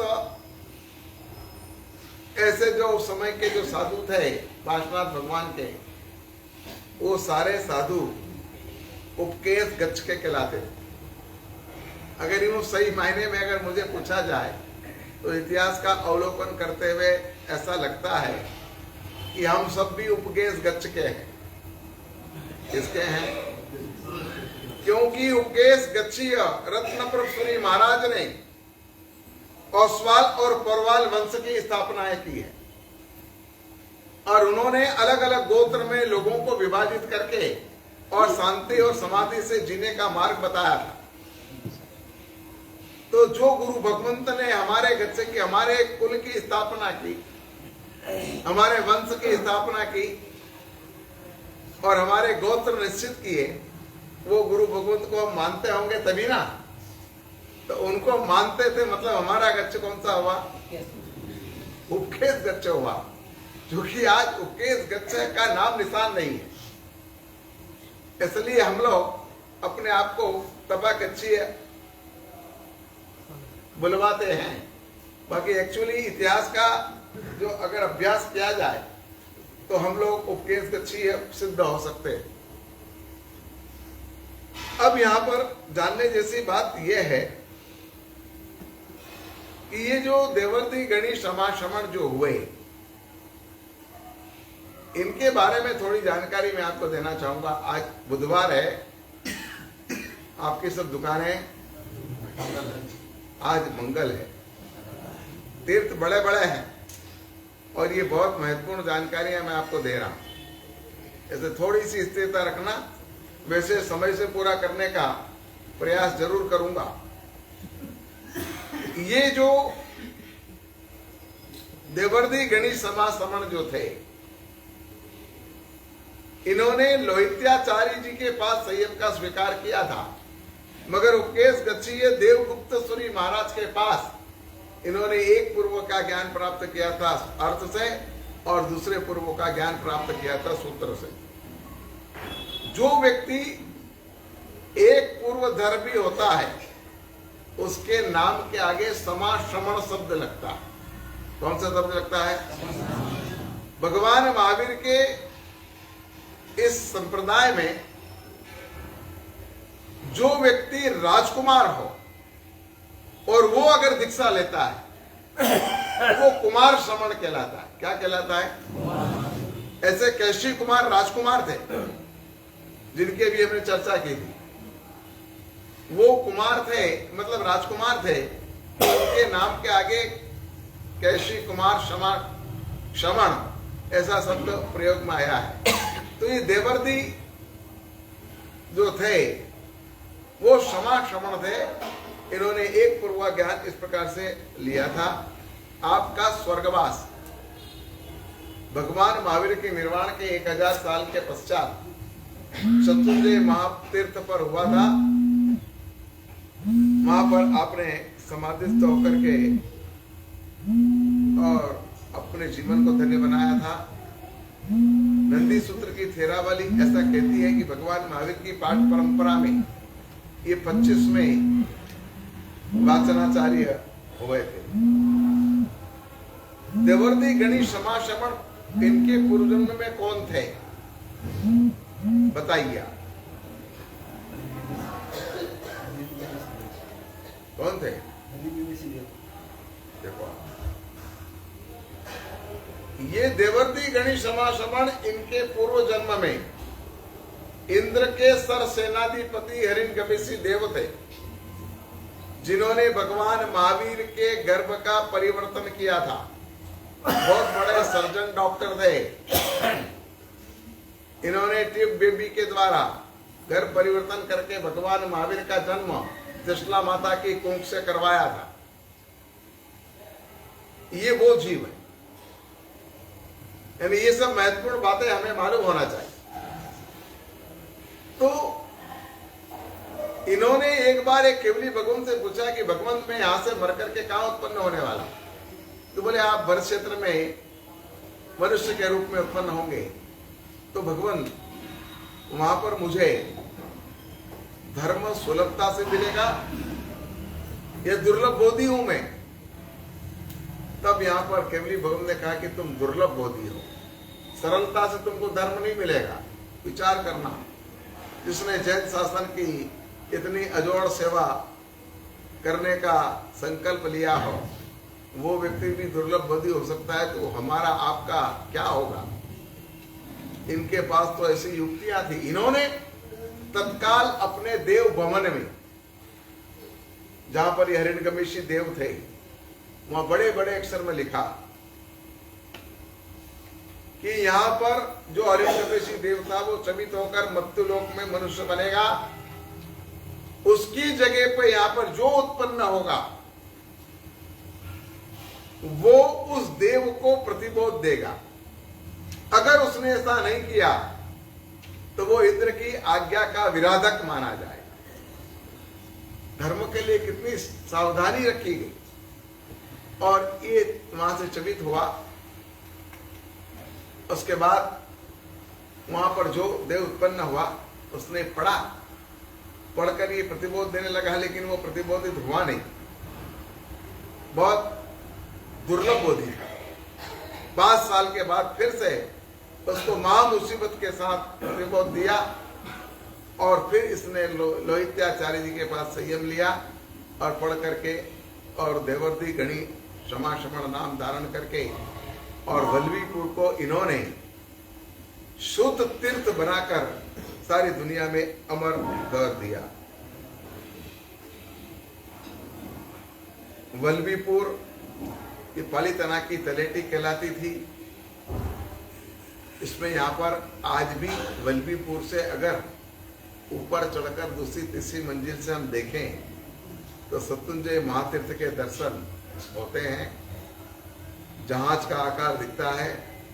अजितनाथ भगवान के स्तर में कहा है ना, करण तारण जहाज रे, वो पूरा सीन यहाँ से दिखता है, दर्शन होता है। यात्री यहाँ पर दर्शन करके भाव विभोर होते हैं।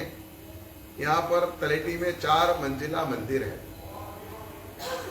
नीचे के भाग में 500 आचार्य की परिषद, दूसरे भाग में दूसरी मंजिल पर देवर्दी गणी क्षमाश्रमण, उसके ऊपर और उसके ऊपर 2 मंजिल पर भगवान की प्रतिमाएं प्रतिष्ठित। मगर अभी वो सारी व्यवस्थाएं तोड़ दी गई है और नीचे तलेटी मंदिर बनाकर सत्युंजय की बड़ी शिला वहां पर स्थापित की है और ऊपर की प्रतिमाएं सब यहाँ पर लाकर के विराजमान कर दी गई है। मगर वो परिषद और देवर्दी गणी आज भी जहाँ थे वहीं पर है। आइए पुण्यवंतों, ऐसे मूल नायक दादा आदिनाथ वहां पर विराजते हैं, हम उनका आह्वान करते हैं। ओम ह्रीं श्रीं श्री वल्लभीपुर तीर्थस्य आदिनाथ प्रभु अत्र आगच्छ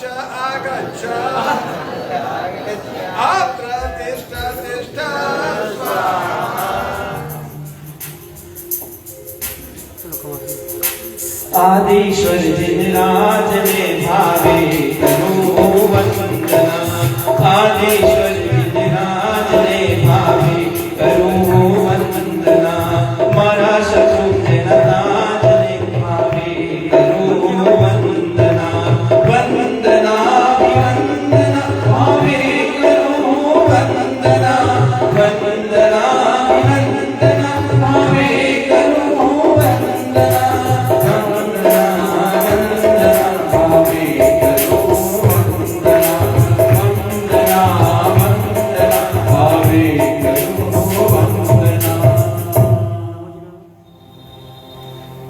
अष्टप्रकारी पूजा। ओम ह्रीं श्रीं परमपुरुषाय परमेश्वराय श्री नमस्कार महामंत्र पदांतर गताय श्री उ व वर्णपेक्षित श्री बल्बीपुर मंडन श्री आदिनाथ प्रभु जिनेन्द्राय जगदाम नंदनाम जगदाम नंदनाम गोस्वाम रूपम गोस्वाम रूपम दीपम अक्षतम दीपम अक्षतम मेघनाम फलम मेघनाम फलम यजामहे स्वाहा जनिकी काली छे ने आंख रूपाणी छे जनिकी काली छे ने आंख रूपाणी छे आदिश्वर रूप मर्द रूप प्यारी छे आदिश्वर रूप मर्द रूप प्यारी छे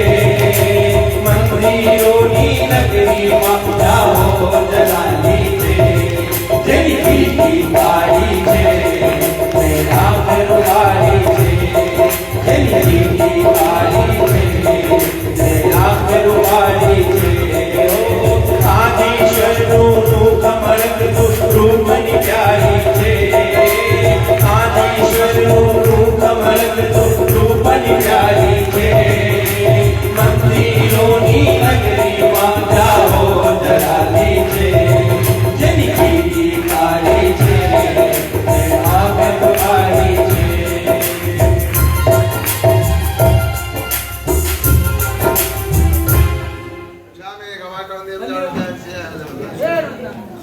चावे कमासना वंदे हो गई ना? हो गई देव नाम जाए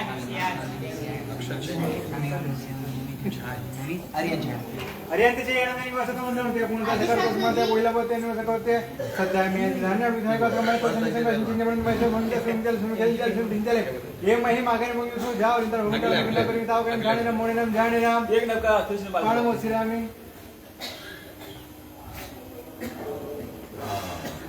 नमो रसदाचार उपाध्याय सर्व साधुभ्य श्री सत्युंजय मंडन ऋषभ दयाल मरुदेवानंदन वंदन करु तणकाल ए तीरथ जाणी पूर्णाणो वार आदेश्वर आव्या जाणी लाभ अपार चावे कमासना वंदे नित्य चंदन। अब आएंगे मेरे दादा। 3 तीर्थ अभी बाकी है। जहाँ से जिरावला तीर्थ की यात्रा हम आपको करवाने जा रहे हैं। दक्षिण राजस्थान का ये अति प्राचीन तीर्थ जिरावला पार्श्वनाथ दादा का है। इस तीर्थ की विशेषता यह है कि इस तीर्थ में जिरावला दादा मूल नायक के रूप में विराजमान नहीं है। एक कोने में जिरावला पार्श्वनाथ दादा की प्रतिमा पहले से वहां पर प्रतिष्ठित थी। भक्ति में 52 जिनाले की भक्ति में जाते थे तब वहां पर ये प्रतिमा जी के दर्शन होते थे और भी अनेक पार्श्वनाथ भगवान यहाँ पर विराजमान हैं। यह तीर्थ विक्रम संवत 326 में निर्मित हुआ था। कोड़ी नगर के श्रावक अमरा शाह ने अपने द्रव्य से यहाँ पर जिनालय बनवाया था और जिरावला पार्श्वनाथ दादा की प्रतिष्ठा यहाँ पर उन्होंने करवाई। अमरा शाह को अधिष्ठायक नागराज ने स्वप्न दिया था कि तुम जिरावला शहर के बाहर गुफा में खुदवा करके भूगर्भ में से पार्श्वनाथ भगवान निकालो और तलेटी में एक मंदिर बनाओ। स्वप्न अनुसार सम्राट शाह देवश्री महाराज के पास पहुंचे, अपने स्वप्न की बात की, तब देवश्री महाराज भी बोले कि आज रात्रि को मुझे भी ऐसा ही स्वप्न आया है, इसलिए खोद काम करवाया जाए, प्रतिमा जरूर प्राप्त होगी। तो वहां पर खोद काम करवाया और प्रतिमा वहां से प्राप्त हुई।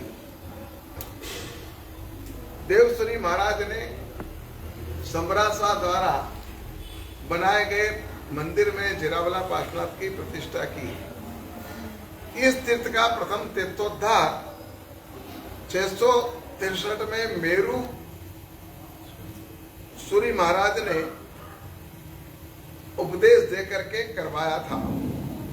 वे स्वयं इसकी प्रतिष्ठा पर 10,000 श्रावकों का संग लेकर गए। कितने लोगों का? 10,000। उसके वो संगपति थे। दूसरा और संग पधारे थे, उसके संगपति थे जेता सा खेता सा। पहले इस प्रकार के ही नाम रहते थे। तो इन्होंने संघ निकाला था और ये संगपति बने थे और जिरावला पार्श्वनाथ की प्रतिष्ठा हुई। दूसरा तीर्थोद्धार 1033 में सहजानंद जी महाराज ने इस तीर्थ का करवाया था और तेतरी नगर के नगर से हरदास ने इस मंदिर की प्रतिष्ठा की थी। इस तीर्थ के अनेक बार तीर्थोद्धार के जीर्णोद्धार हुए। अंतिम प्रतिष्ठा 2020 के विशाख सुद में पूज्य तिलोक विजय जी महाराज ने इस मंदिर में जिरावला दादा की प्रतिष्ठा करने का शिलालेखी प्रमाण हमें प्राप्त होता है। शांत प्रशांत वातावरण में जयराज पर्वत की आड़ में 52 दिनालय से युक्त पार्श्वनाथ प्रभु की भावनात्मक प्रतिमा हमारे मन को मुग्ध कर देती है। यह जिरावला दादा 84 गच्छ के भगवान है। कितने? हमारे यहाँ पर 84 गच्छ की मान्यता थी और वो 84 गच्छ वाले जिरावला पार्श्वनाथ दादा को मानते थे। उनकी 84 गच्छ के आचार्यों की साधना स्थली मानी जाती है। किसी भी मांगलिक अनुष्ठान में जिरावला पार्श्वनाथ दादा को जरूर से याद किया जाता है। प्रतिष्ठा भले कहीं भी हो, किसी की भी हो, मुल्ला कोई भी हो, मगर प्रतिष्ठा का जो मंत्र है ओम ह्रीं श्री जिरावली पार्श्वनाथ रक्षाम स्वाहा, ये जिरावला दादा का पहले भी लिखा जाता था और इसका सहज कारण यह है कि जिरावला दादा 84 गच्छ के भगवान थे। सभी आचार्य भगवत इनको मानते थे, इसलिए वो सब ये नाम लिखते थे और वही परंपरा आज भी हमारे यहाँ पर चली आ रही है। वर्तमान में अभी इस तीर्थ का जीर्णोद्धार हुआ है। 100 करोड़ रुपए के खर्च से बेनमून, अद्भुत और अनुपम जिरावला पार्श्वनाथ दादा का मंदिर यहाँ पर अभी बना है। विक्रम संवत 1851 में यहाँ जिरावला पार्श्वनाथ प्रभु उल्लेख के रूप में प्रतिष्ठित है, ऐसा उल्लेख शिलालेखों से प्राप्त होता है। मगर बाद में कब और क्यों जिरावला दादा को साइड में विराजमान करके और नेमिनाथ भगवान को यहाँ पर मूलनायक बनाए, इस बात का पता अभी हमें चल नहीं पाया है।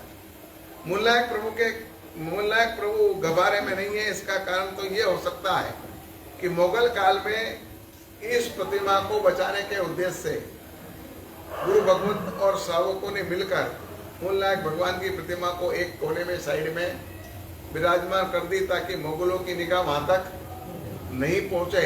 इसका ये कारण यहाँ हो सकता है। आज उसी के कारण हम जिरावला पार्श्वनाथ दादा के दर्शन वंदन करने को भाग्यशाली बने हैं। यहाँ पर अनेक चमत्कार हुए हैं। एक चमत्कार मैं आपको सुनाऊंगा।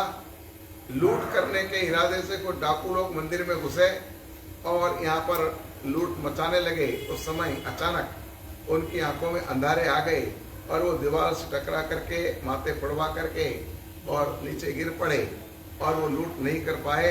ये जिरावला पार्श्वनाथ दादा का सुंदर चमत्कार है। भारत भर के संघों से 100 करोड़ से उपरांत राशि एकत्रित करके और अभी जिरावला पार्श्वनाथ दादा का बेनमून मंदिर यहाँ पर बनाया गया है। अभी वर्तमान में रमणलाल रघुनाथ जी मुथा इस ट्रस्ट के अध्यक्ष हैं और उनके कार्यकाल में तीर्थ खूब प्रगति और विकास कर रहा है। आइए जिरावला दादा का आह्वान करें। ओम ह्रीं श्रीं ओम ह्रीं श्रीं श्री जिरावला तीर्थस्य श्री जिरावला तीर्थस्य श्री जिरावला पार्श्वनाथ प्रभु अत्र आगच्छ आगच्छ अत्र तिष्ठ तिष्ठ स्वाहा।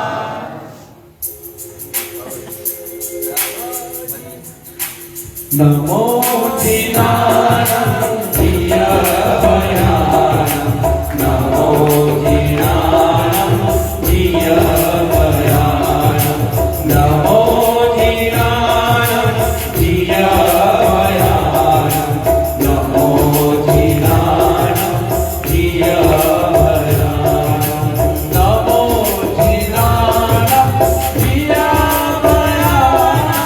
नमो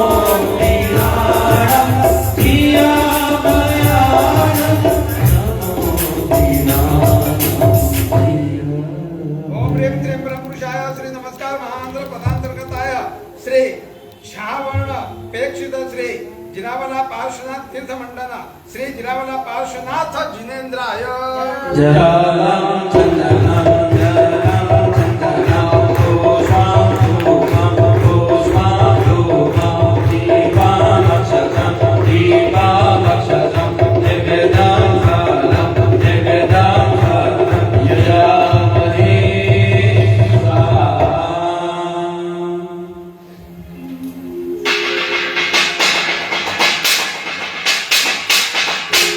बोलो जिरावला पार्श्वनाथ भगवान की जय। जिनके मंडप में बैठकर जिनके सानिध्य में बैठकर हम आज आराधना कर रहे हैं, वो ऐसे जिरावला पार्श्वनाथ दादा की तीर्थ की भाव यात्रा करनी है। शू करू दादा मने तारी याद आवे छे।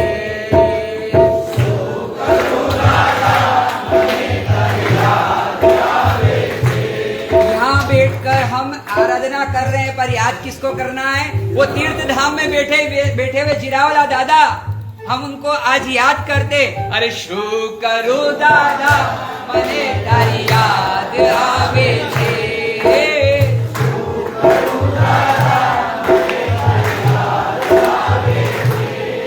हे शू करू दादा मने तारी याद आवे छे।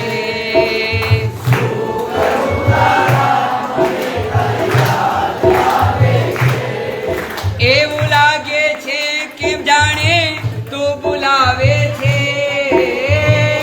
એવું લાગે છે શું કરું દાદા મને તારી યાદ આવે છે।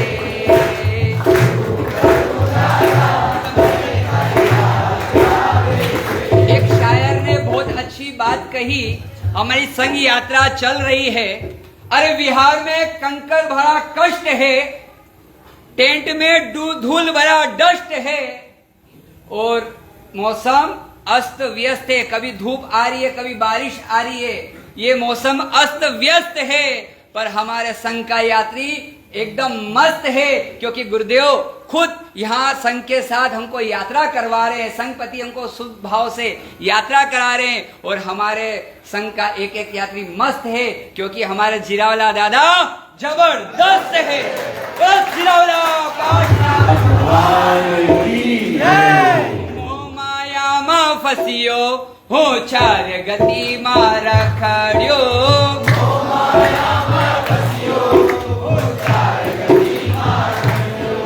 हे मोह माया मा फसियो हो चार गति मा रखड़ियो।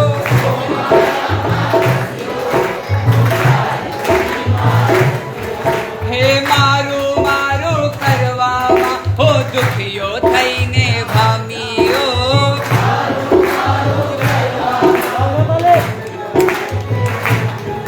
हे पकड़ो हाथ मारो थाक लागे छे।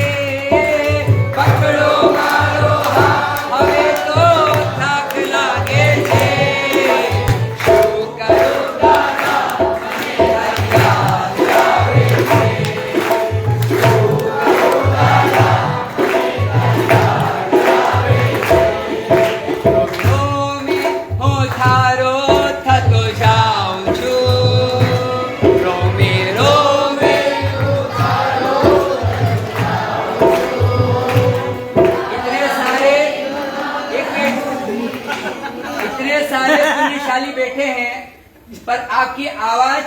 नहीं आ रही तो दादा कहाँ से सुनेंगे, हमको ही नहीं आ रही है तो दादा कहाँ से सुनेंगे। कहते हैं एक कवि ने कहा है कि प्रभु को नाम सुनकर, प्रभु नो नाम सामणी रे जेनो छाती ना फूले वो सेनो गुजराती ने सेनो मारवाड़ी। इन्हें आप मारवाड़ी यहाँ बैठे हो, आपके ही मारवाड़ के जीरावाला दादा की भक्ति, बहुत सारे जीरावाला के आसपास वाले हैं, कितने सारे यहाँ जीरावाला के आसपास धाम के यहाँ पुण्यशाली बैठे होंगे। तो दादा की भक्ति करना है। रोमे रोमे ओ थारो ततो जाओ छो।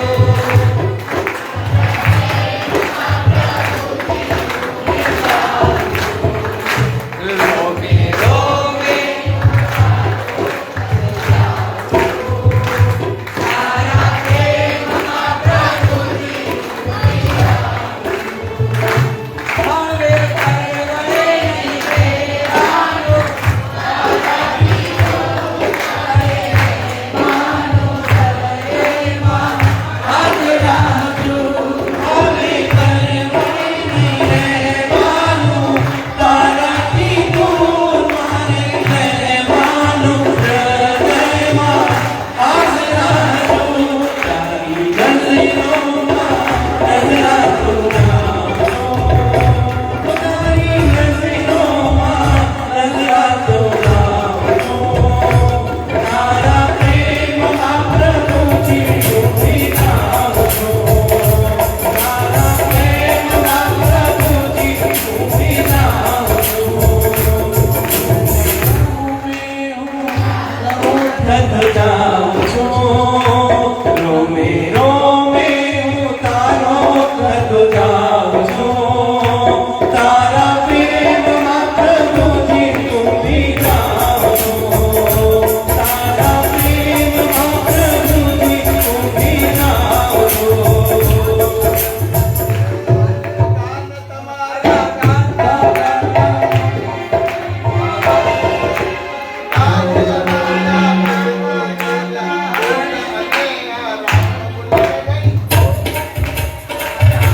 प्रभु जी तारा वाला जी तारा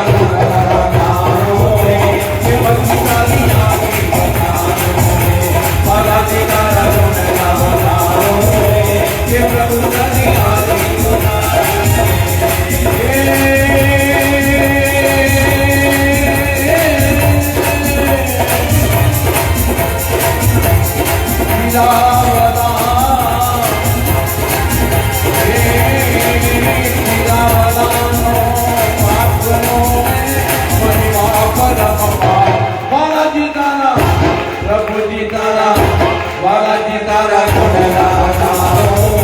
तारा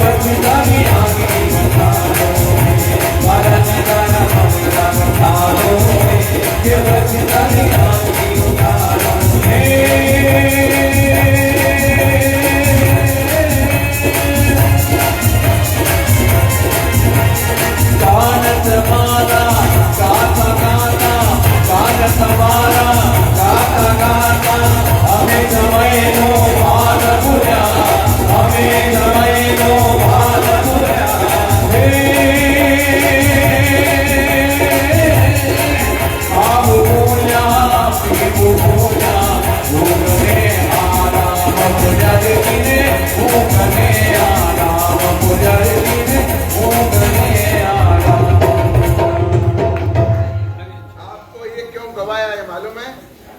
आप ही बोले हो कि हम तो सब कुछ भूल गए, तो यही बैठे रहना जाना क्या वे दादा ज्यादा नहीं, बस केवल 5-7 मिनट से ज्यादा नहीं लूंगा।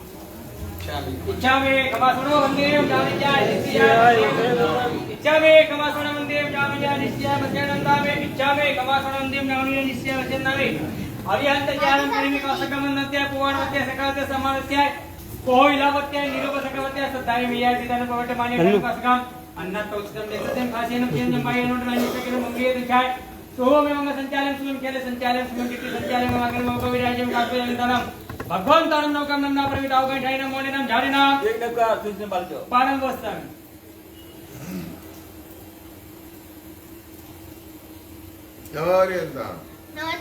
नमो रचिता जलपद्याय सर्वसाधुभ्यो जिरावला पार्श्वजी पूजिये नर भवनो लाओलीजिए मनवांचित पूर्ण सुरतरु देवामा सुत अलवेसर इच्छा में कमासुनो वंदेम जामिया निश्चय मध्यनंदा में बोलो जीरावला पार्श्वनाथ भगवान की जय। भगवत छाया 25वां अक्षर अपना यादगिरी। दक्षिण भारत के कर्नाटक राज्य में स्थित ये छोटा सा यादगिरी नामक गांव है। ऊटी की पहाड़ियों पर मेट्यूपालियम जाते वक्त सुमतिनाथ भगवान का एक छोटा सा तीर्थ आता है। सुमतिनाथ भगवान बहुत चमत्कारिक हैं और पहाड़ी पर एक पगला जी भी है। इस तीर्थ की यात्रा करने का सद्भाग्य हमें भी प्राप्त हुआ है। ऊटी से हम लोग भी इस यादगिरी तीर्थ में गए थे।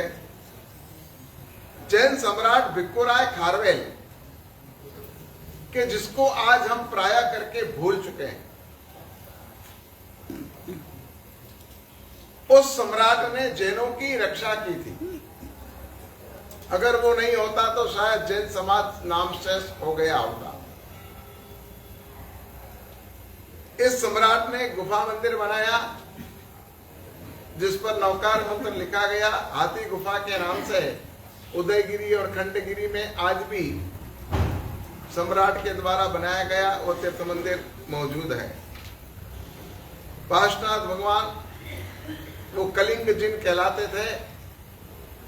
ये राजा भरत की तरफ पादुका रख करके जैसे राम के राज्य को संचालित किया था, ऐसे पार्श्वनाथ भगवान की प्रतिमा को सिंहासन पर रख करके मैं आपका सेवक हूं ऐसा करके राज्य का संचालन करते थे। वल्लभाचार्य और शंकराचार्य के समय में जैनों को बहुत बड़ा नुकसान हुआ। इस केवल कर्नाटक में 50,000 जैनियों का कत्लेआम किया गया। एक साधु को मारकर लाने के लिए 1 लाख सोना मोहर दी जाती थी। और इस तरह हमारे धर्म को नेस्त नाबूद करने का इन लोगों ने बहुत बड़ा प्रयास किया था। मगर उस समय कलिंगाधिपति भिक्खुराय खारवेल ने कर्नाटक पर चढ़ाई करके और जैनों को रक्षण दिया और आतताई लोगों को वहां से मारकर भगाए। इसलिए आज दक्षिण भारत में कर्नाटक राज्य में आज जैनों की संख्या जो दिख रही है वो थोड़ी बहुत रही है।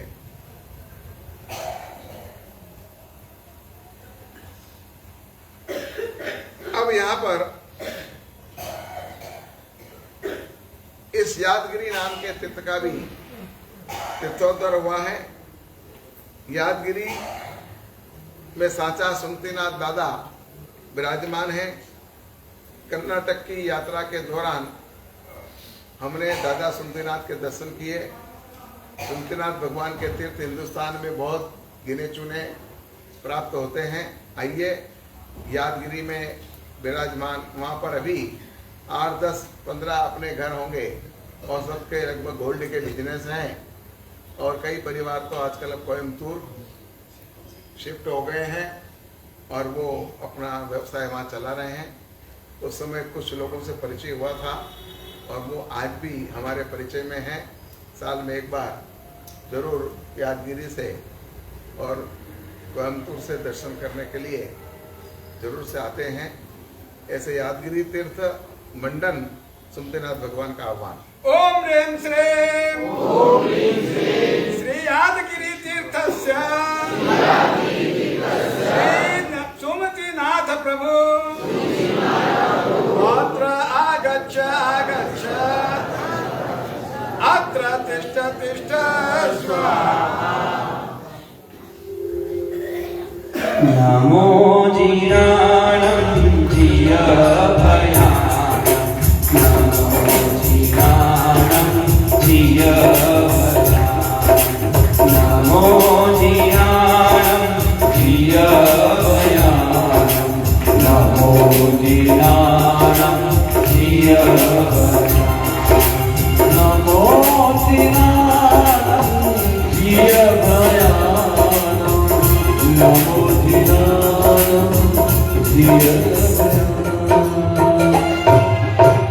ओम ह्रीं श्रीं परमपुरुषाय श्री नमस्कार महामंत्र प्रसाद श्री या वर्ण अपेक्षित श्री यादगिरी तीर्थ मंडल श्री सुमतिनाथ प्रभु जिनेन्द्राय जलं चन्दनं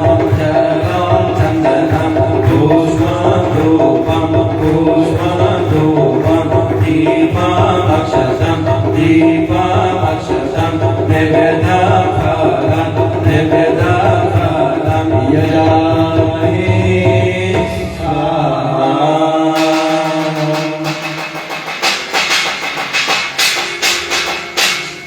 मन वालू लागे मन प्यारू लागे मन वालू लागे दादा दारुणा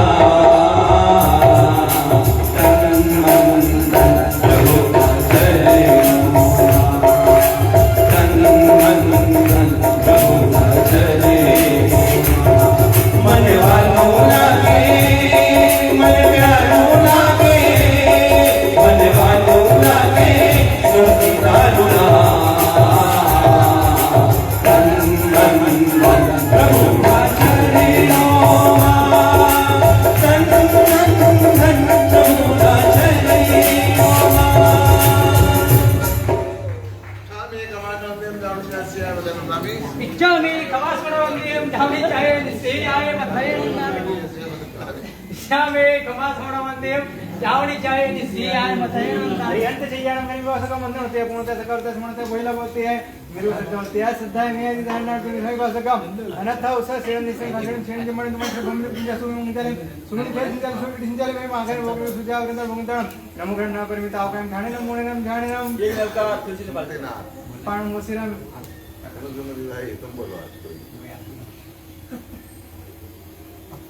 और इंदाणम नमसादरमते साध्य गर्भे जन्म दीक्षां केवले निरुद्ध तथा यस्येन्द्रा महिमां चक्रसं दिनं नवमि भक्तितः नवरिंतानां ख्यामि वासनवन्दिं धामिचाय निस्तेयाय बोलो सुमतिनाथ भगवान जय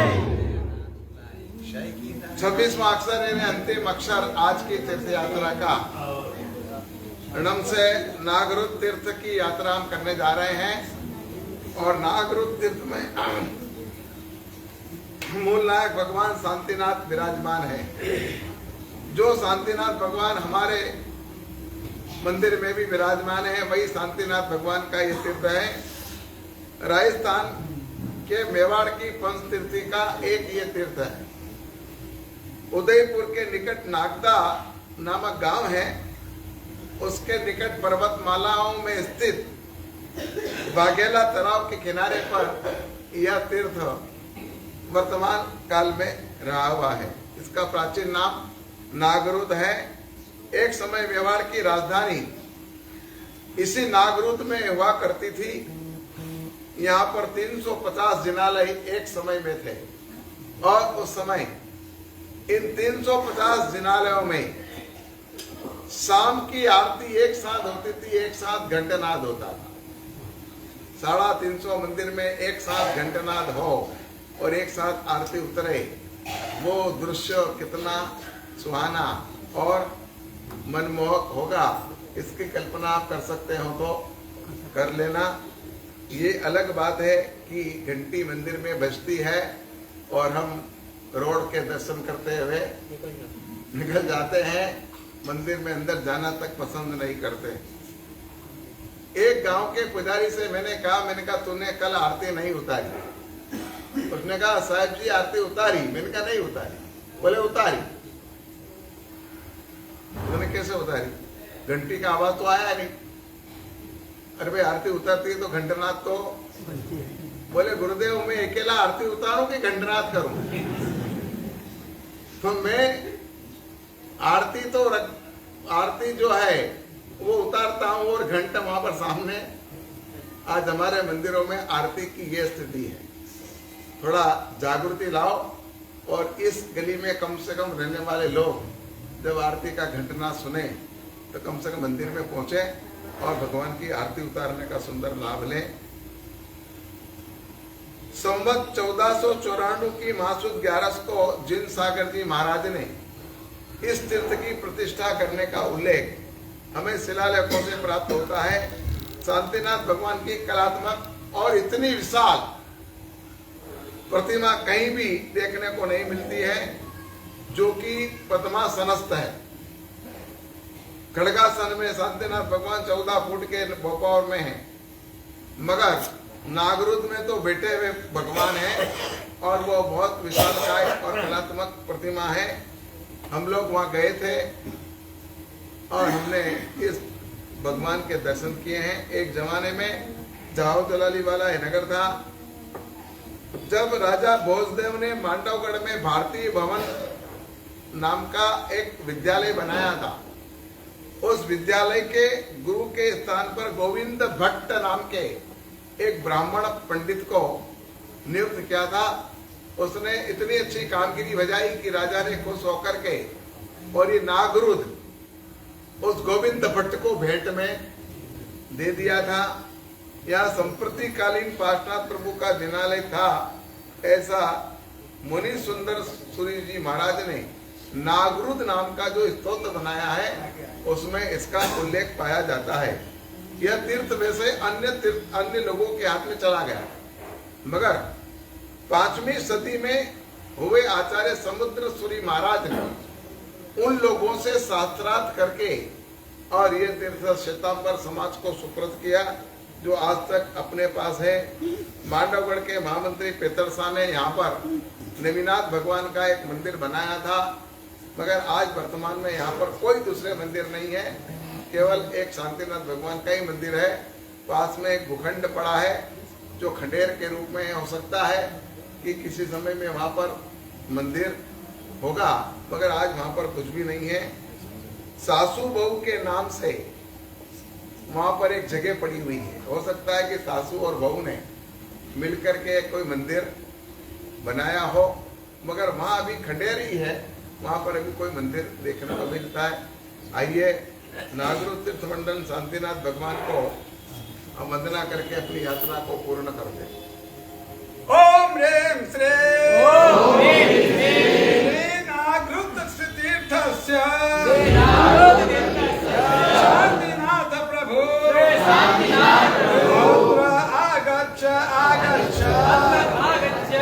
अत्र तिष्ठ। पुण्यशालियों, कल यात्रा का अंतिम दिन है, समय से आना। कल के लाभार्थी संपत्ति परिवार हाँ बोलिए। कल अशोक पूरा हुआ है करुणागंज मोतीलाल, तो उनका भगवान पक्ष था और आज से 8 शुरू हो रहा है अंजाम है 28, 29, 30 ख्याल रखें। तो कल अगर करुणा बहन यहाँ पर हाजिर हो तो उनका सबकी तरफ से बहुमान है। चलो अष्टपद ओम ह्रीं श्रीं फल माला सब जने खड़े हो जाओ। ओम ह्रीं श्रीं परम पुरुषाय श्री नमस्कार महामंत्र पदांतर्गताय श्री नवर्ण श्री अनाथ पार्श्वनाथ जिनेन्द्राय श्री शांतिनाथ तीर्थ जिनेन्द्राय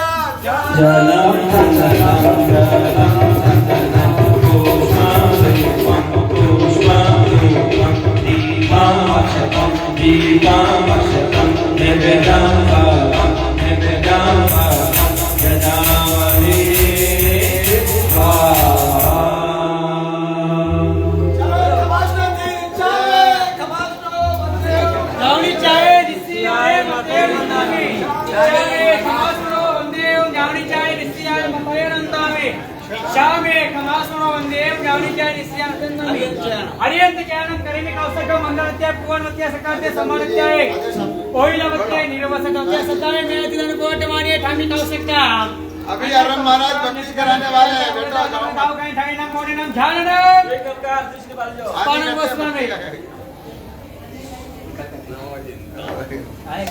नमोरियंदानम नमो सिद्धाचार्योपाध्याय सर्वसाधुभ्य शांति सुहंकर साई संयम अवधारे सुमित्र नेघर पारणु भव पार उद्धारे विचरंता अवनी तले पद उग्र विहारे ज्ञान ध्यान एकतान थी तिर्यंच नेत्र नमोरियंतान रक्षामे कमासनो वंदेम ज्ञानित्या निस्यान शांति